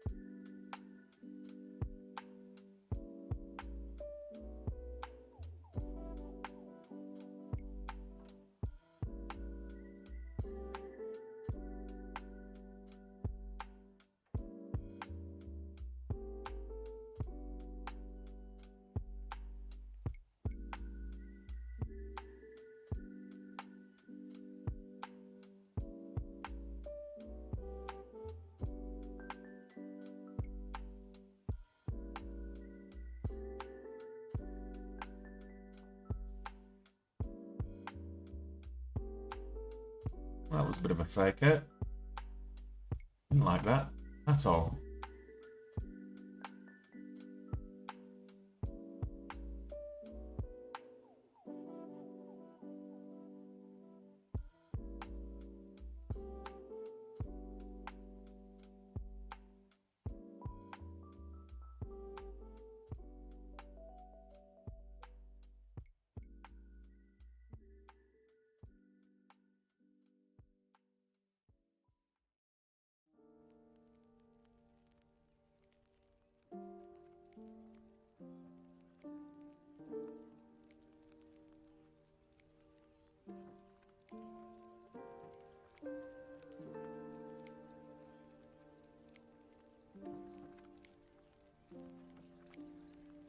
Breaks new lows. I'll just get out. So we're getting support at 262. 1, 2, 3,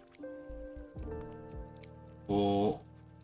That's a bit of a flat bottom forming, so that doesn't look good. Want to get out.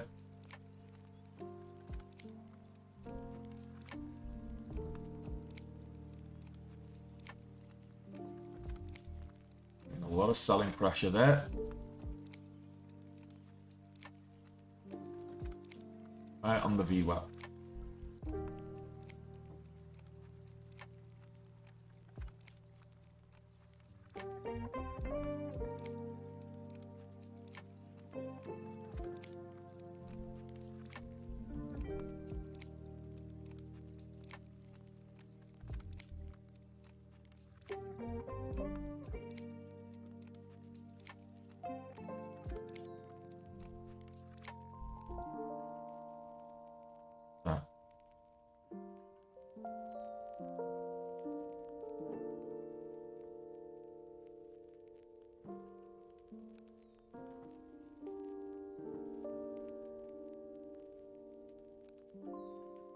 Get out for 10 cents. Right, okay, so let's have a look at IMMX.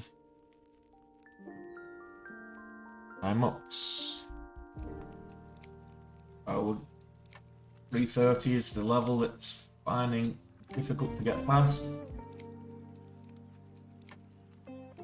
335 being a key level.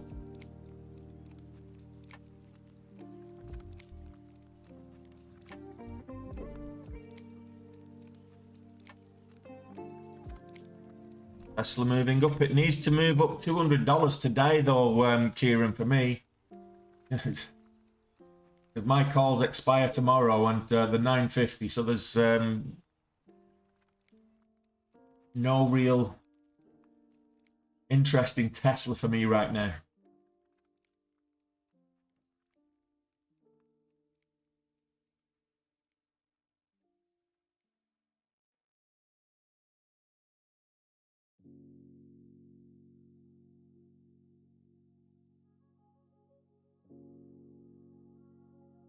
Redbox, IMMX.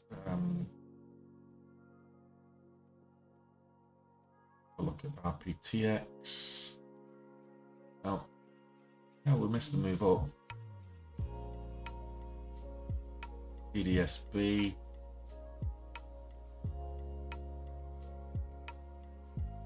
That's its opening range. It's really ranging in this within this opening range, 440 to 420. On this opening range, pretty much in the first 5 minutes, and it's just never left it. PDSB.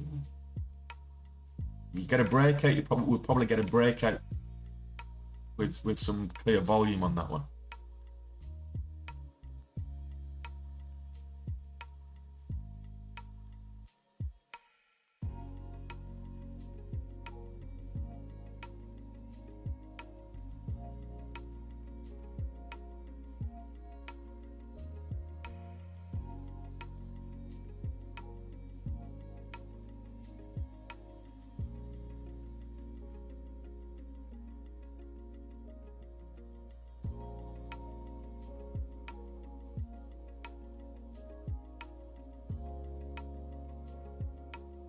Well, let's see, it's bouncing.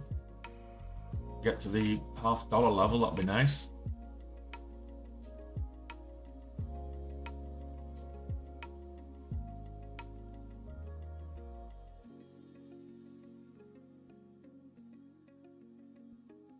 Hey Kyle, how you doing? How's Texas? So aside from large and hot.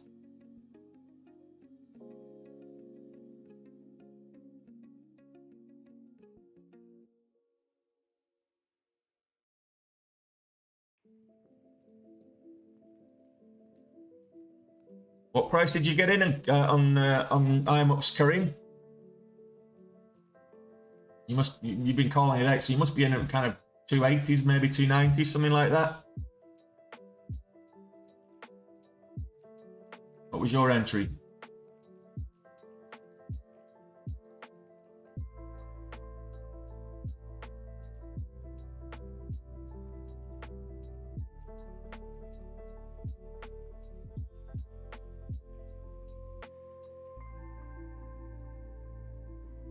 Right, okay.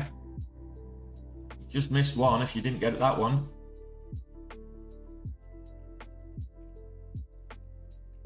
I'm looking for 350.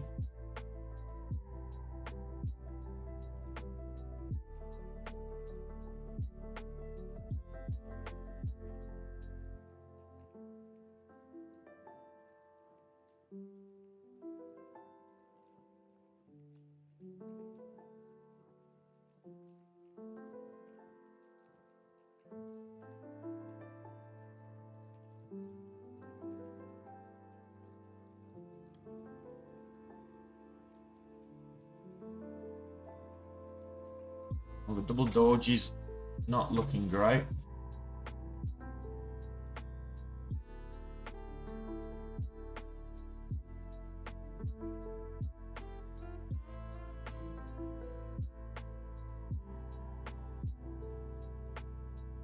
But it's quite rangy on the spreads as well. I mean, we've got 4 or 5 cent spreads as on the on this one as well.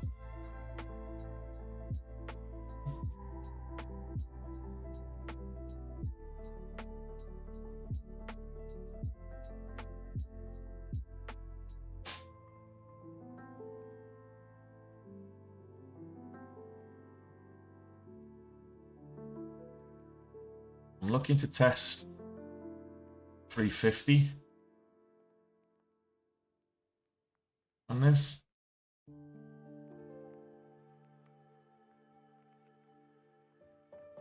Yeah, I saw that, Kyle. And then you get the whole, you know, don't take away my guns, it's my God-given right. You're like, shut up.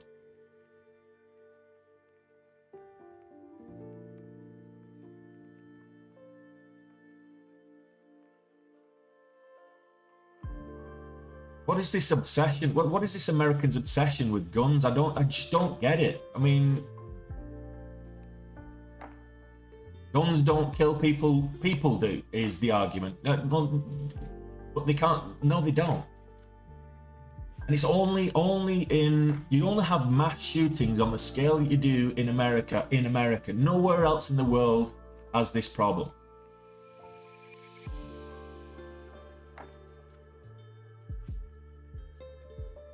Yes, they do have more guns than people. That's the whole point. Most people have more than one gun.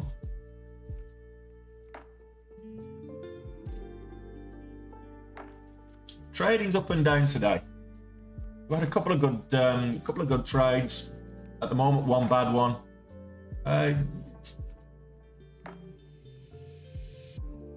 It's you know, there's action in the market for sure. There's profits to be made.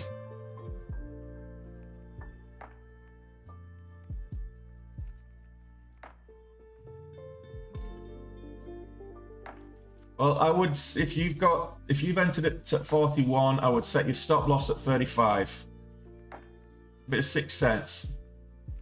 I'm looking for 50 as well, so I'm at 41. Now that we've got something, I'm just going to put my stop loss 10 cents lower at 35.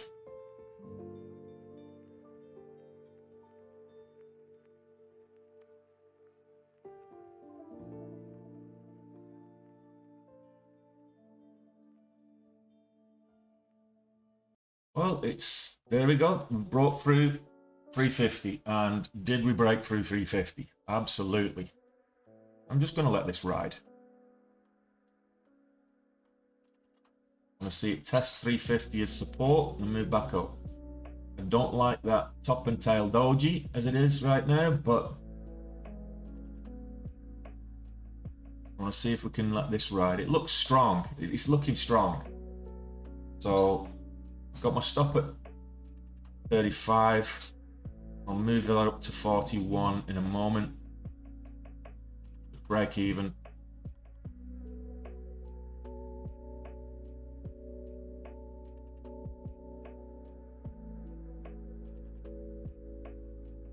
So I've just moved my stop to break even now. I want to see this back up, and I'm just going to let this ride.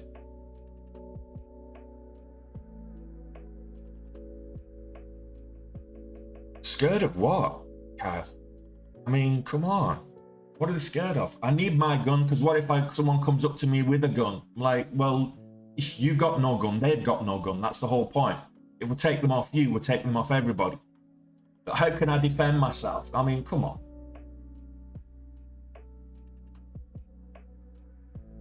You're out? Well, I hope you made profits there, Karim.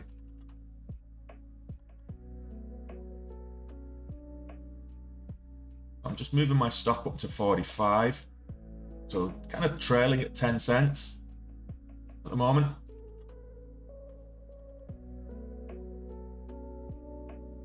First candle to break new lows is really what you should be looking for to get out as your exit indicator.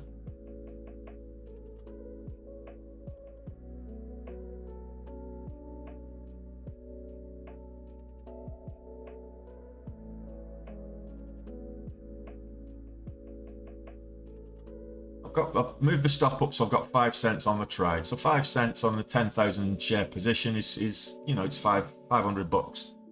So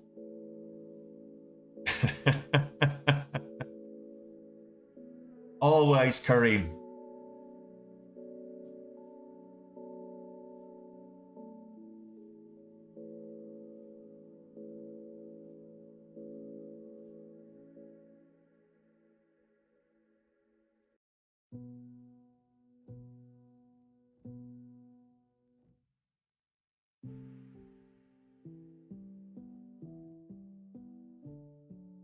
Just gently moving this stop up. I want to try and ride this one because it looks very strong. So until we get a candle to break a new low, I'm just going to stick in this and keep moving my stop up. So the 350, the low of the last 1 minute candle was 350, so that's where my stop's going to.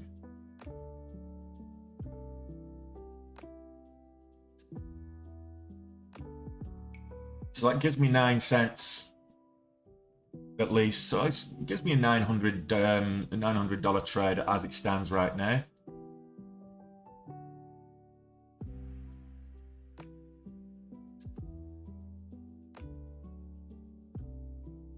Let's see where it goes to. It's a nice bounce on the floor though. This lovely bounce on the floor. The low of that candle is 57. I'll move up to 55. Not quite.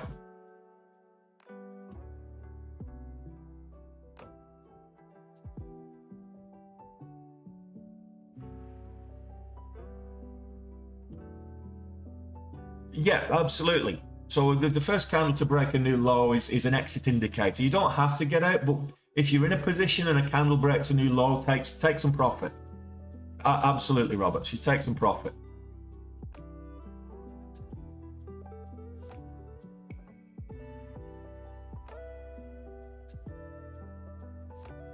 It seems you did, Karim. You know, fear is a strong emotion.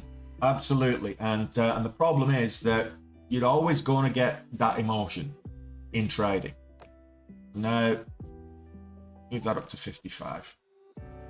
So 41 was our entry. We're up 10,000 shares. We're up to 55 on the stop.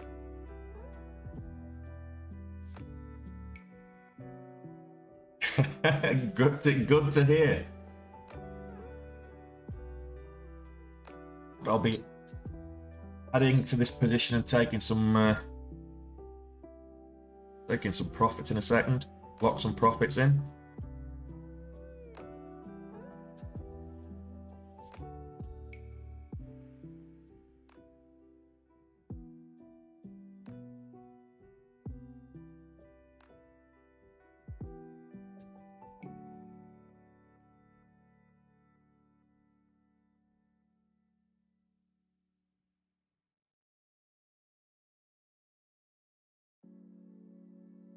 Just locked in $1,000.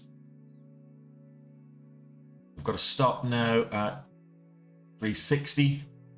Just locked in 11. So $1,000 day based on this one trade, and because we kind of break even with the others. So yeah, we're locking in the profits.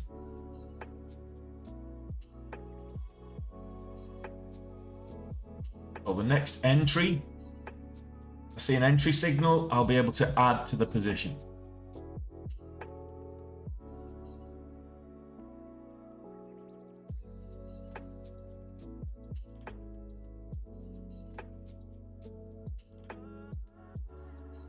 Currently got a stop at 360. So IMMX, what was the catalyst on this one vomiting in the first place? Do you know?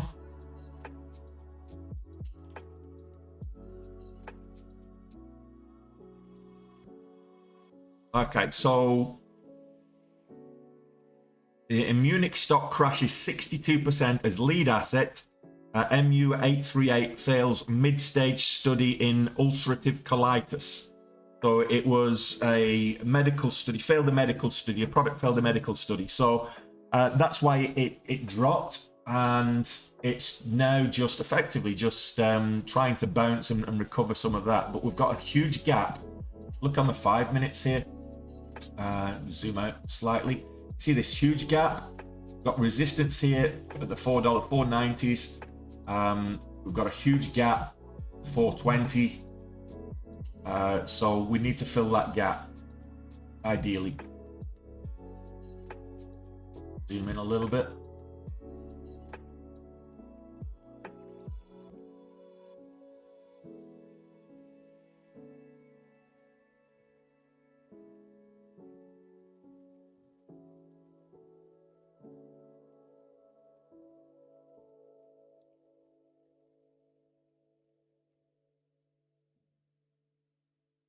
You're watching Sega. Enjoy your Sega.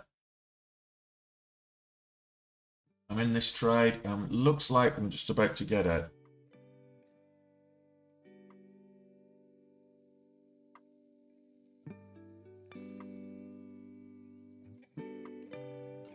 Why did I get filled there? That is absolute rubbish. I stopped at 360 and I got filled at... that is a crap. Absolute crap. 352. That has got to be one of the worst fills. That's a terrible fill.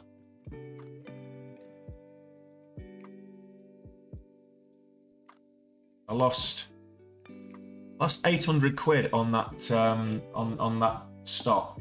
I had a 360 and it filled me at 352. So I lost 800, as good as $800. But look, we're still over $1,000 in the green on that one.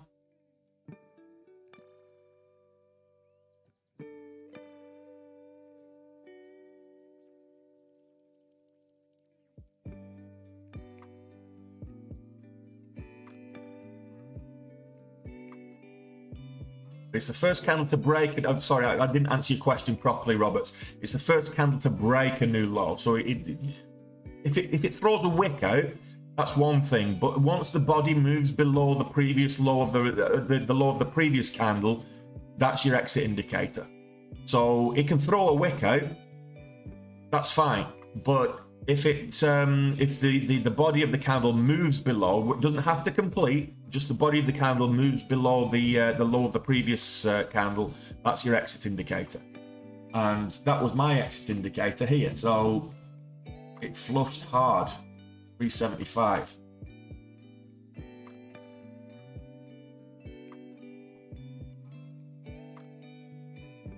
I might go in big with this if it shows signs of moving up again.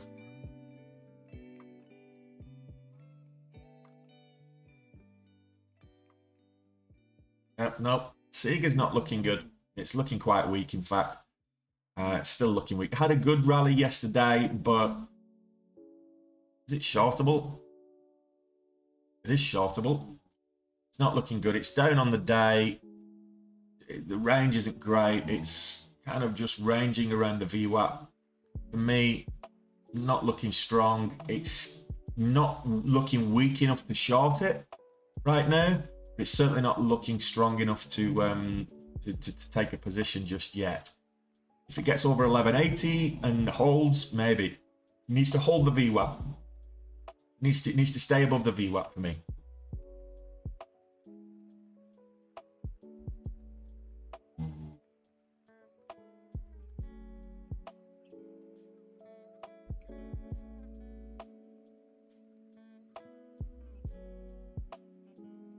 So looking back for 360.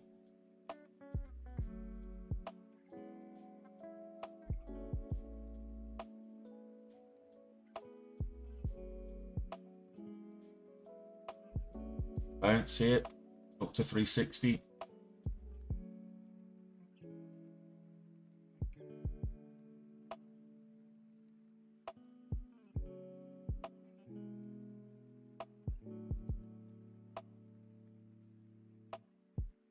Just know that this could flush quite dramatically, so I'm just going to put a 10-cent stop.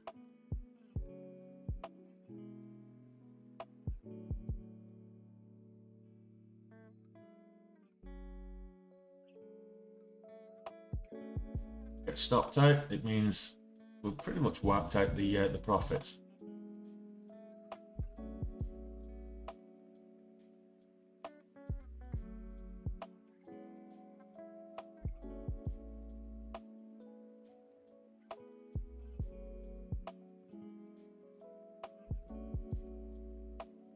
We did get a candle break, a new high on the 2-minute. If you look at the 2-minute, so we had this reversing doji, then we had a candle break, a new high, so that's why I entered. And I want to see this move up to 360 now.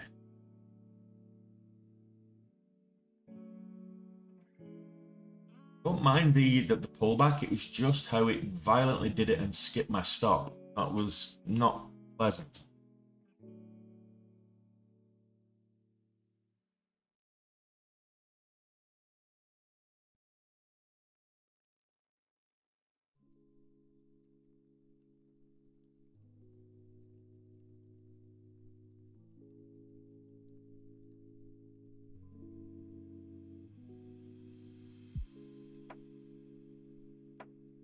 Looks like we're going to get stopped out on this one.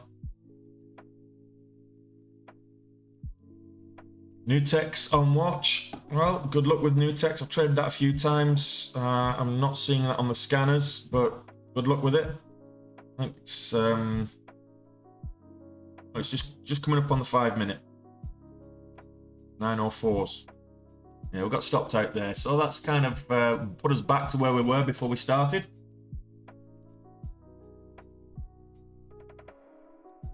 There's not a lot of volatility. I'm not seeing though any kind of volatility halts after being, 45 minutes into the open. We're not seeing any volatility halts.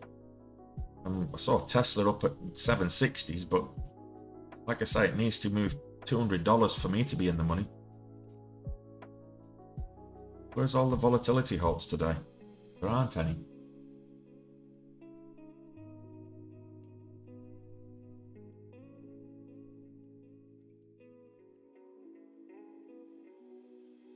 Once again, we're looking at 356 on this one.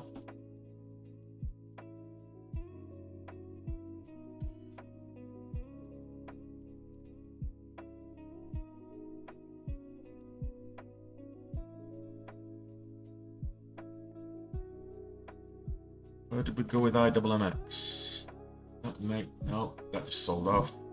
RBTX just sold off. So the gap and go just isn't working. It's at the moment we're getting the gaps, but not the goes. So sometimes we make the money pre-market, and we're just not.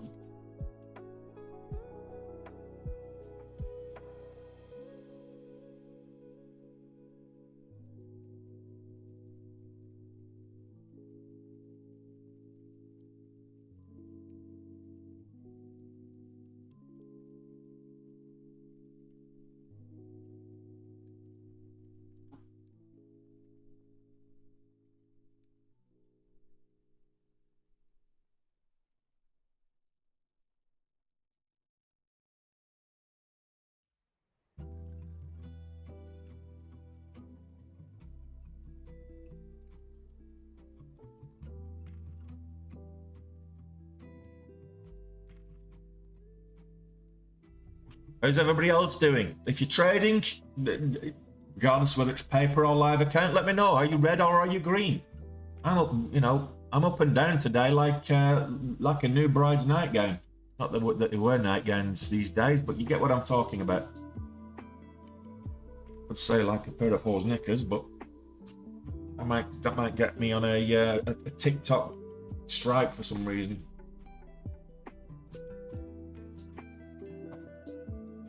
Apparently, it's okay to if you're a whore, it's okay to show your knickers on TikTok, but it's not okay to talk about it if you're not one. So, go figure. Nice one, Mezzine. Sorry, I'm butchering your name. I apologize.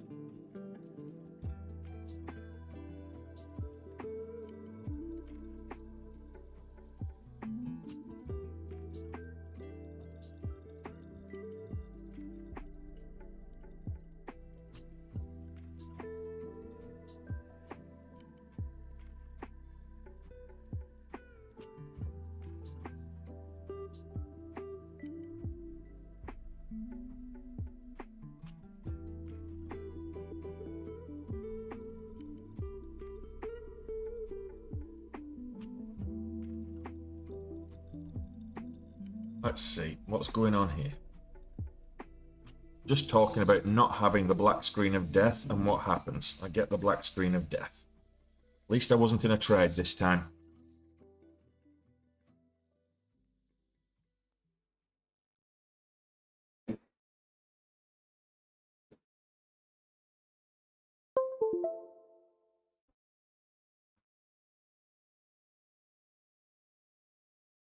Try again.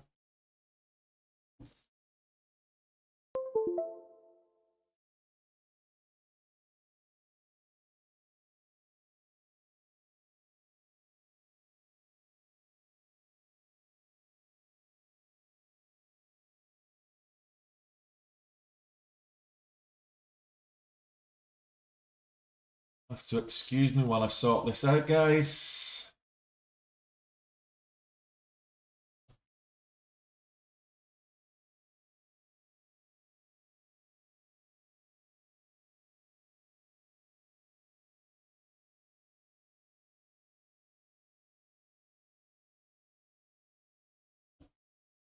This is fun and games.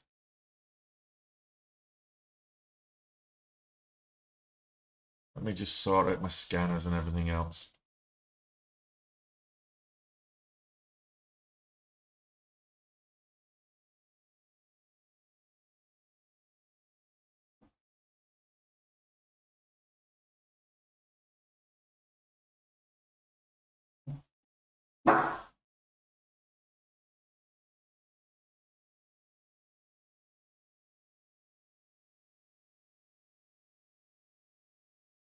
Just give me a moment.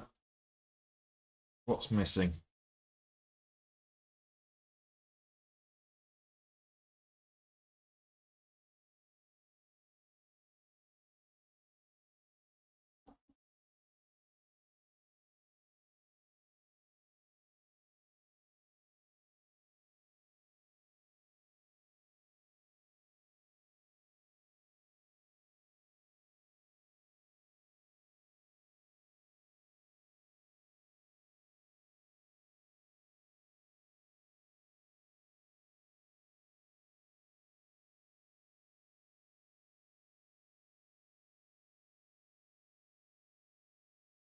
Right, okay, so what's happened here?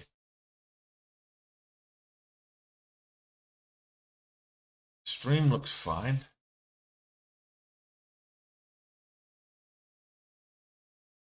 Looks like it's streaming. Why am I not seeing anything? I just refresh that. Okay, now I can get to sorting out scanners. First and foremost, need to put the scanners up to sort them out.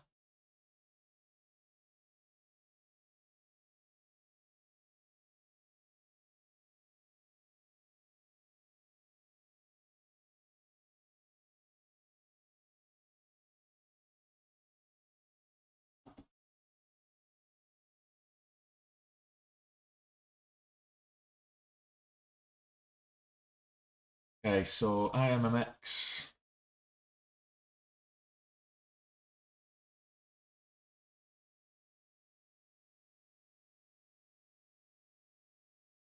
Two, three.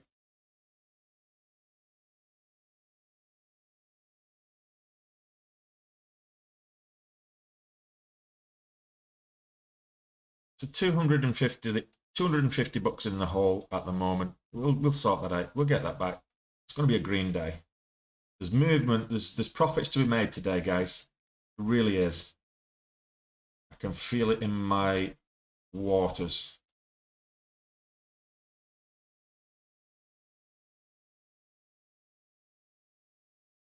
I'm feeling it could be a good day if we just get the right run and don't get flushed out, because that was looking like a good trade, that last one, but for the slippage we picked up on the way down. And I had the stop in place as well. Go figure.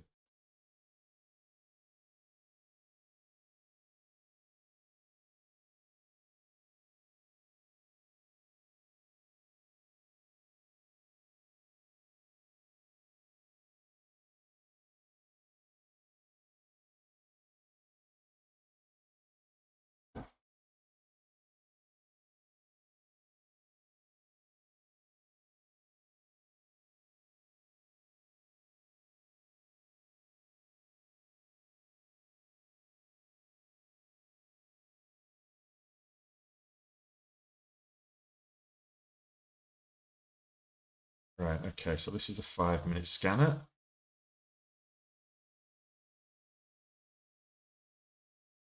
And I want the 15-minute scanner.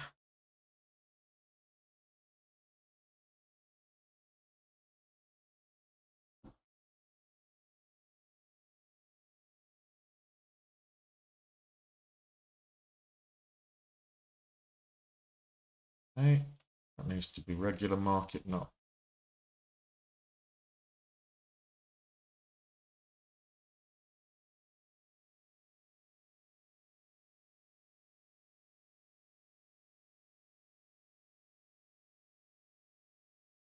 There we go. I think we're pretty good to go. Right, now we're back. IMMX, that's what we're watching.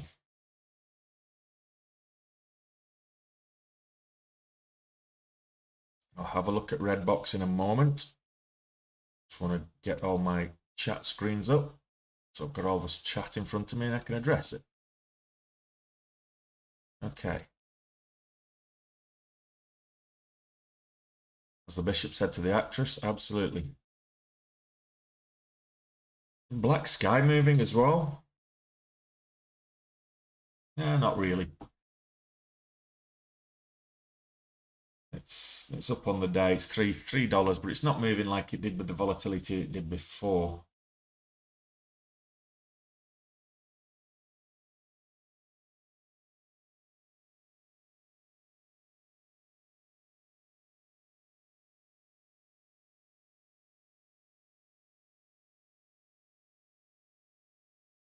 PDSB selling off. I'm disappointed in that catalyst. I thought that would run a little bit longer.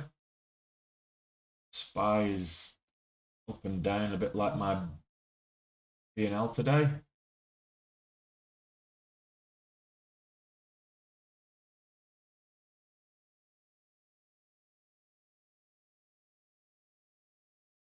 Okay, Redbox.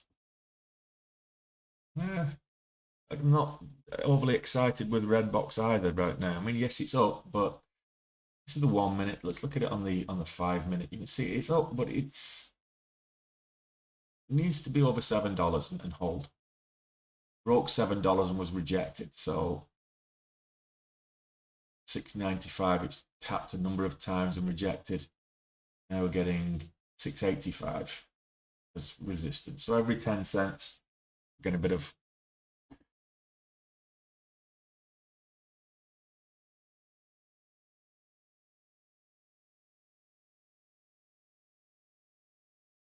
Why do people come on the channel and do that? Stupid bots.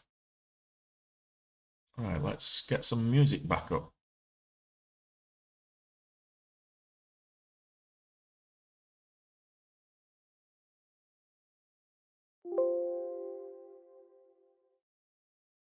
Oh, not responding, so I'll have to.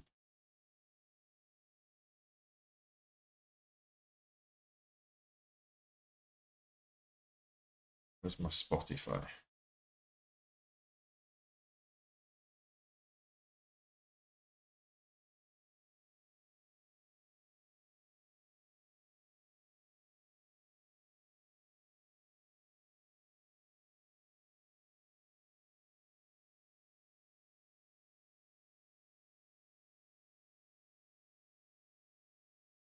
Yeah.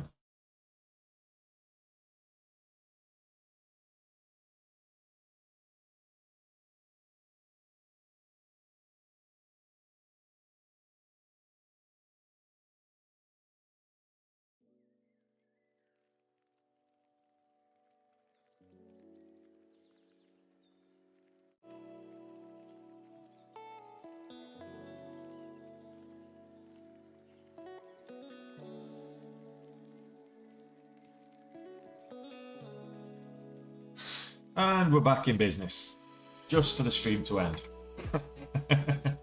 I'll stick around. It's not looking great out there, so I'll stick around for another few minutes. No, stay away from Revolut for trading. For investing, by all means, use it, but you don't. From my understanding, is you don't own the asset; they own it. And a lot of these coin exchanges, be wary. Why are you not getting blocked?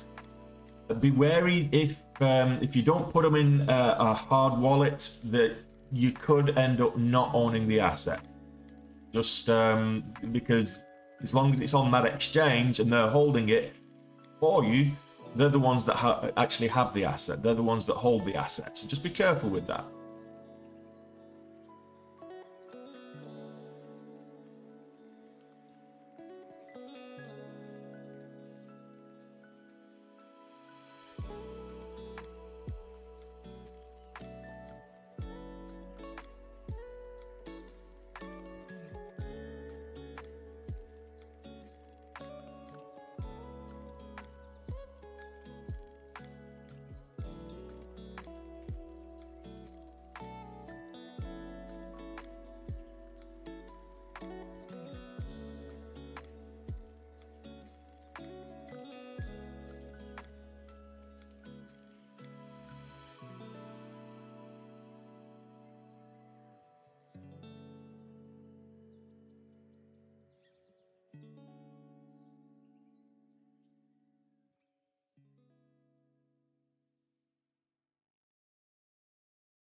Right, now we've got everything set up, I think.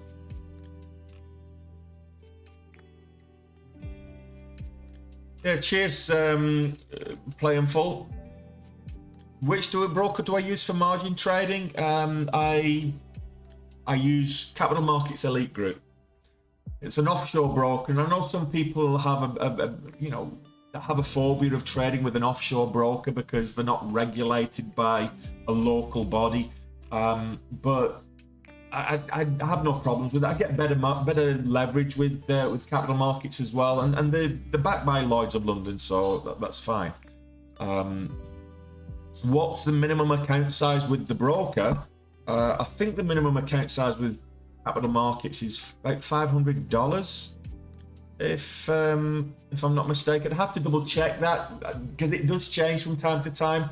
I think that's the minimum account size, but if you're going to be day trading, actively day trading, I would recommend an account of $5,000 as a minimum.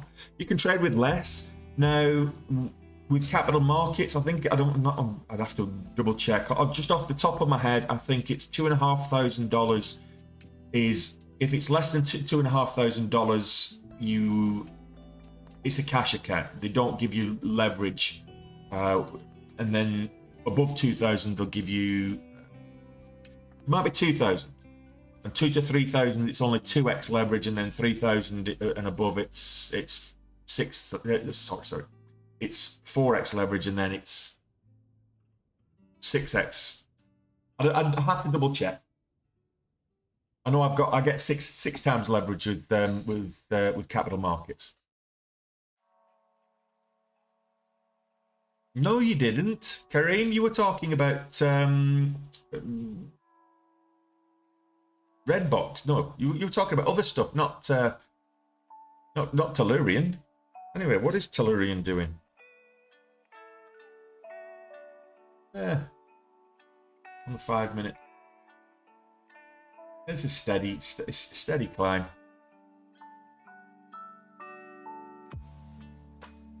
Redbox moving sideways. IMMX moving sideways. IMMX moving sideways. EDSB kind of moving downwards.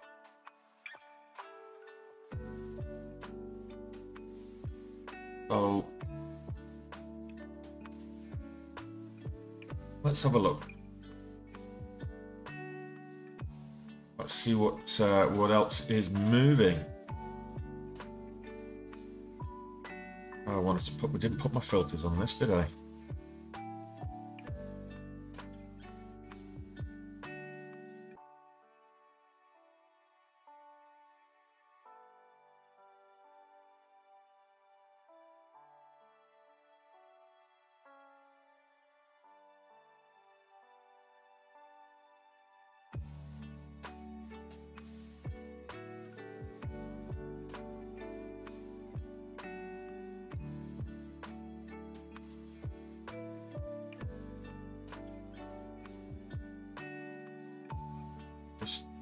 setting the filters on my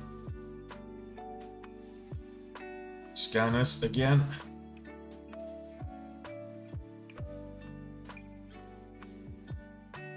Clear out the noise.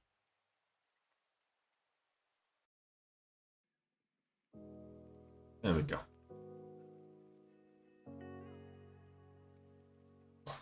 Yeah.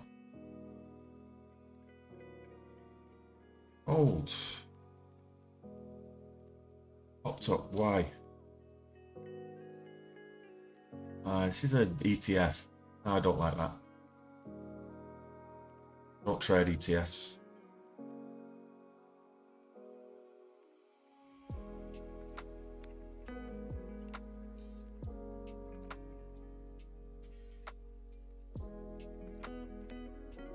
Redbox now starting to make a move. Rejected at $7 again. Needs to get above $7, like I'm saying. If it gets above $7, now I'm interested. Right after I take a bio break.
Okay, so what's moving there?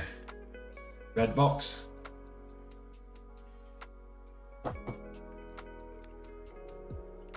Okay, so I want to see this hold 7 as support. Now I'm definitely interested.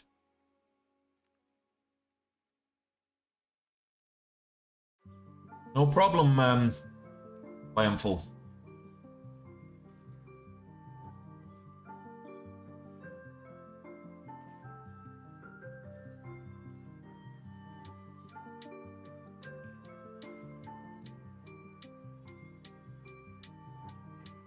The 25.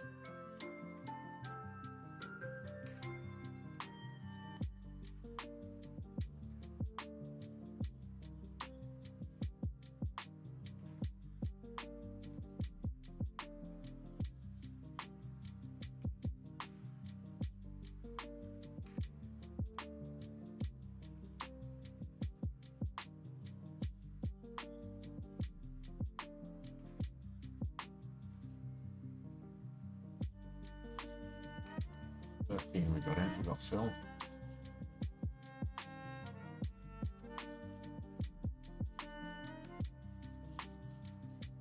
Red box could make a move today. It's just one of those short squeeze Reddit favorites.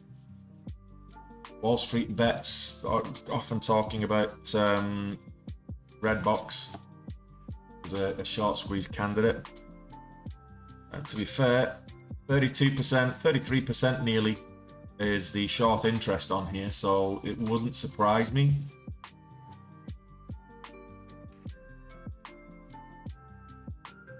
But with that, you're going to get a lot of people that are shorting it, and I've shorted Redbox intraday as well, but a lot of people that are shorting it in the long term end up having to cover if it continues to move upwards.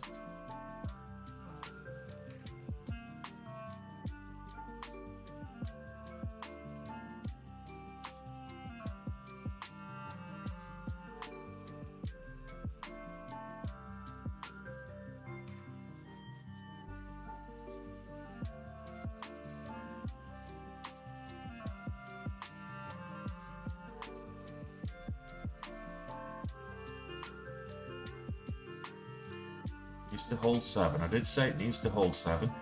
Should have waited for the pullback to 7. Test the support. Oh well, hindsight is 20/20 vision, as they say.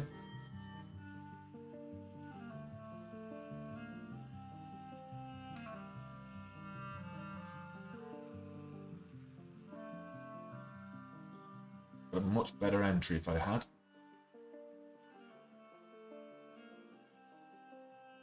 That's not confirmed yet, but likely a much better entry.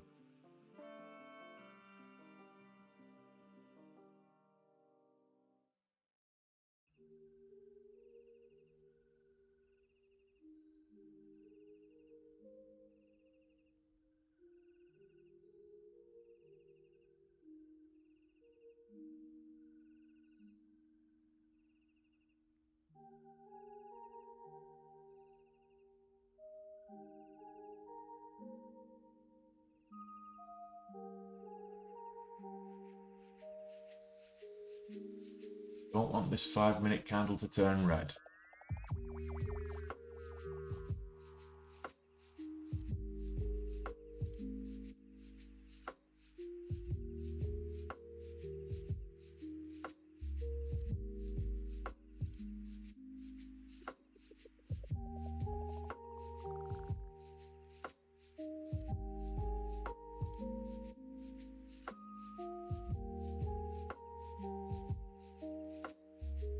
Amazon, I'll take a look at Amazon a little bit later. Just give me a moment. Amazon will be trading just like it always does with the market.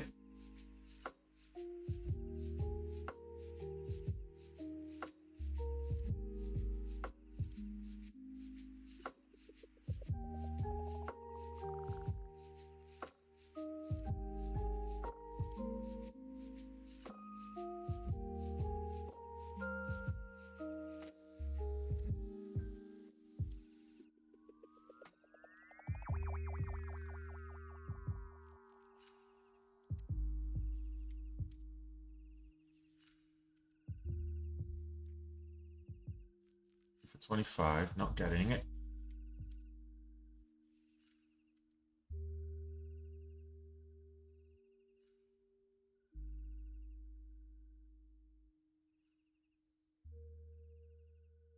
Oh, 25, come on. Give me that 25. Just looking for the 10 cents. Not quite getting it.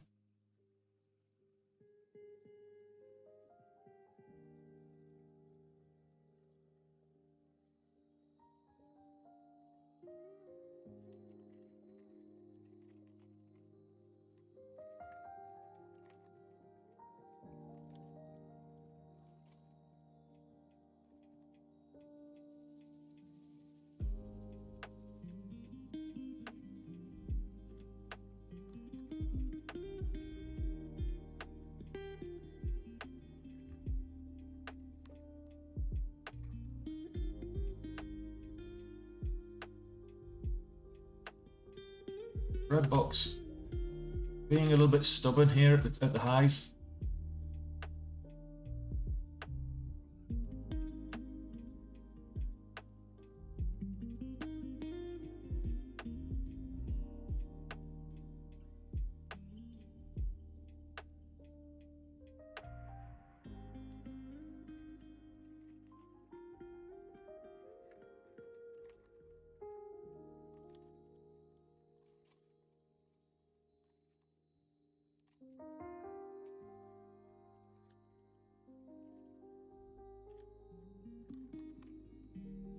I'm back, Rocky, and I'll take a look at Amazon in a minute. Or you there, Rocky? Just want to confirm that this is moving up.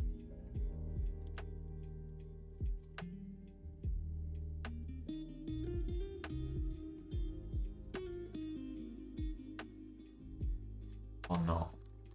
Take a quick look. I've got this stop in place now. So Amazon, there's a double bottom on the 5-minute. Bit on the 2-minute, you probably see it. No, on the 5-minute, double bottom. So to look at the SPY, it's kind of similar, a little bit more wonky, but it's very similar movements. So that's Amazon not really doing anything other than ranging sideways. Not pretty much following the market as expected. We've got the stock split on Monday, which I actually think is bullish because more people will be able to afford to buy Amazon then. And so let's go back to the 1 minute here. If you've got more people buying it, it just adds liquidity to the market if there's more people buying it.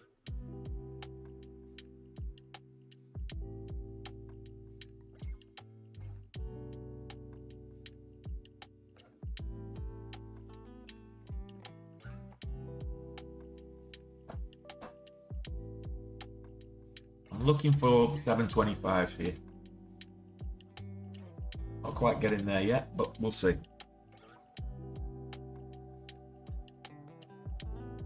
Red box, we got rejected at 720. The high of this candle right now on the 5 minute is 719, so that's the high of session. We do have resistance at 730.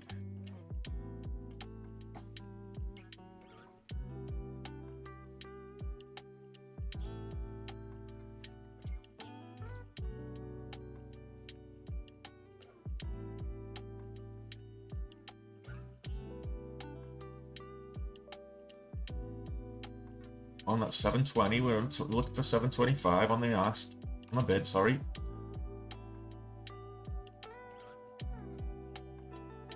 Take that.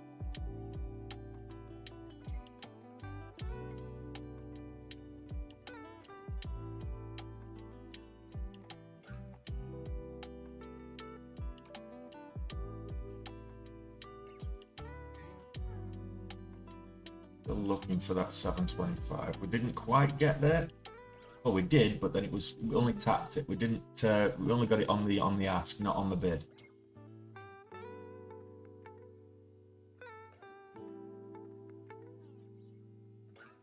So, still working its way up.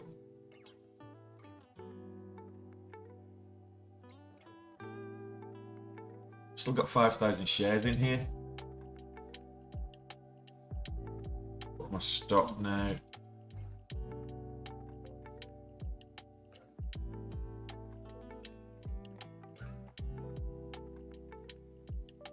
What did I just do? Idiot.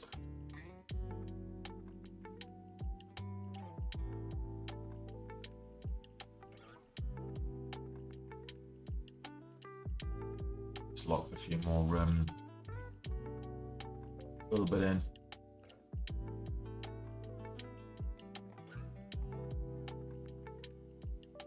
Put my stop at break even now. 714 is the average cost. 715 is the low of this candle. So if it breaks a low on this candle, then we're out anyway. Break even on the second half of this trade. We're just going to hold these 5,000 shares for a move up.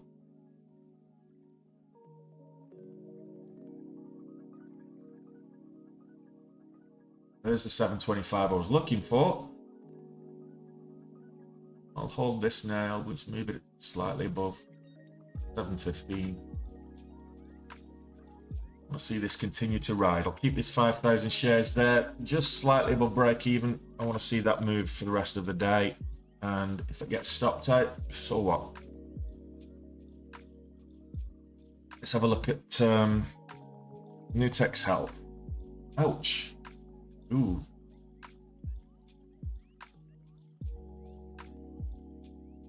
You were talking about Nutex, Karim? This vomited. This sold. Even if you're looking for a bounce, yeah, but there's no, the volume's not great either.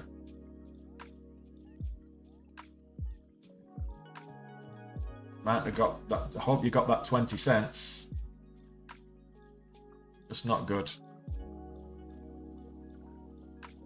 That didn't. Well, that looks like it might be trying to make a move back.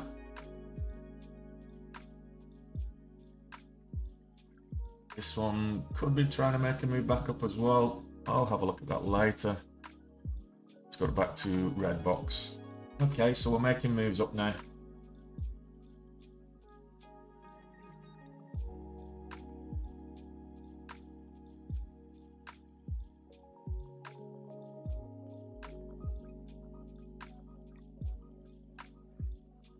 This is making some profits now, I think. Just gonna move this so that we've got green on the day at least.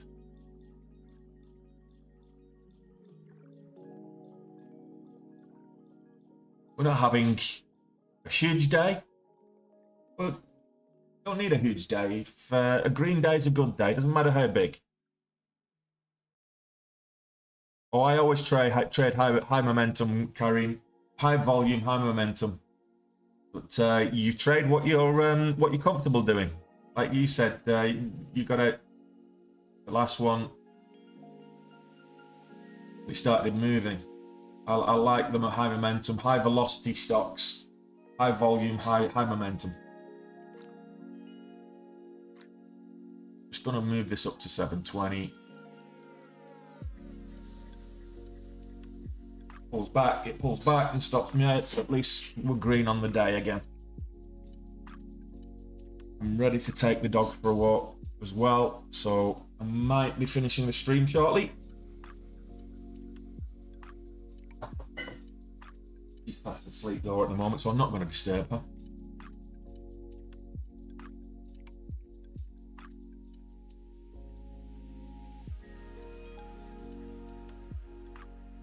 No, I didn't get greedy in IMMX, Karim. I got slippage in IMMX. I lost $800 in IMMX for the simple fact that flush didn't. It didn't hold. I didn't get exited on the stop that I set for whatever reason. So that, for example, I'll look back at IMMX. I set a stop at 360, and it got out at 352. I had 10,000 shares, so I lost 8 cents on that position. When I re-entered for the move back up, I lost another 8 cents. So that kind of wiped out the profit that I gained. And if you're not going to get greedy, guys, what are you even involved in the markets for in the first place? That's the whole point. Just saying.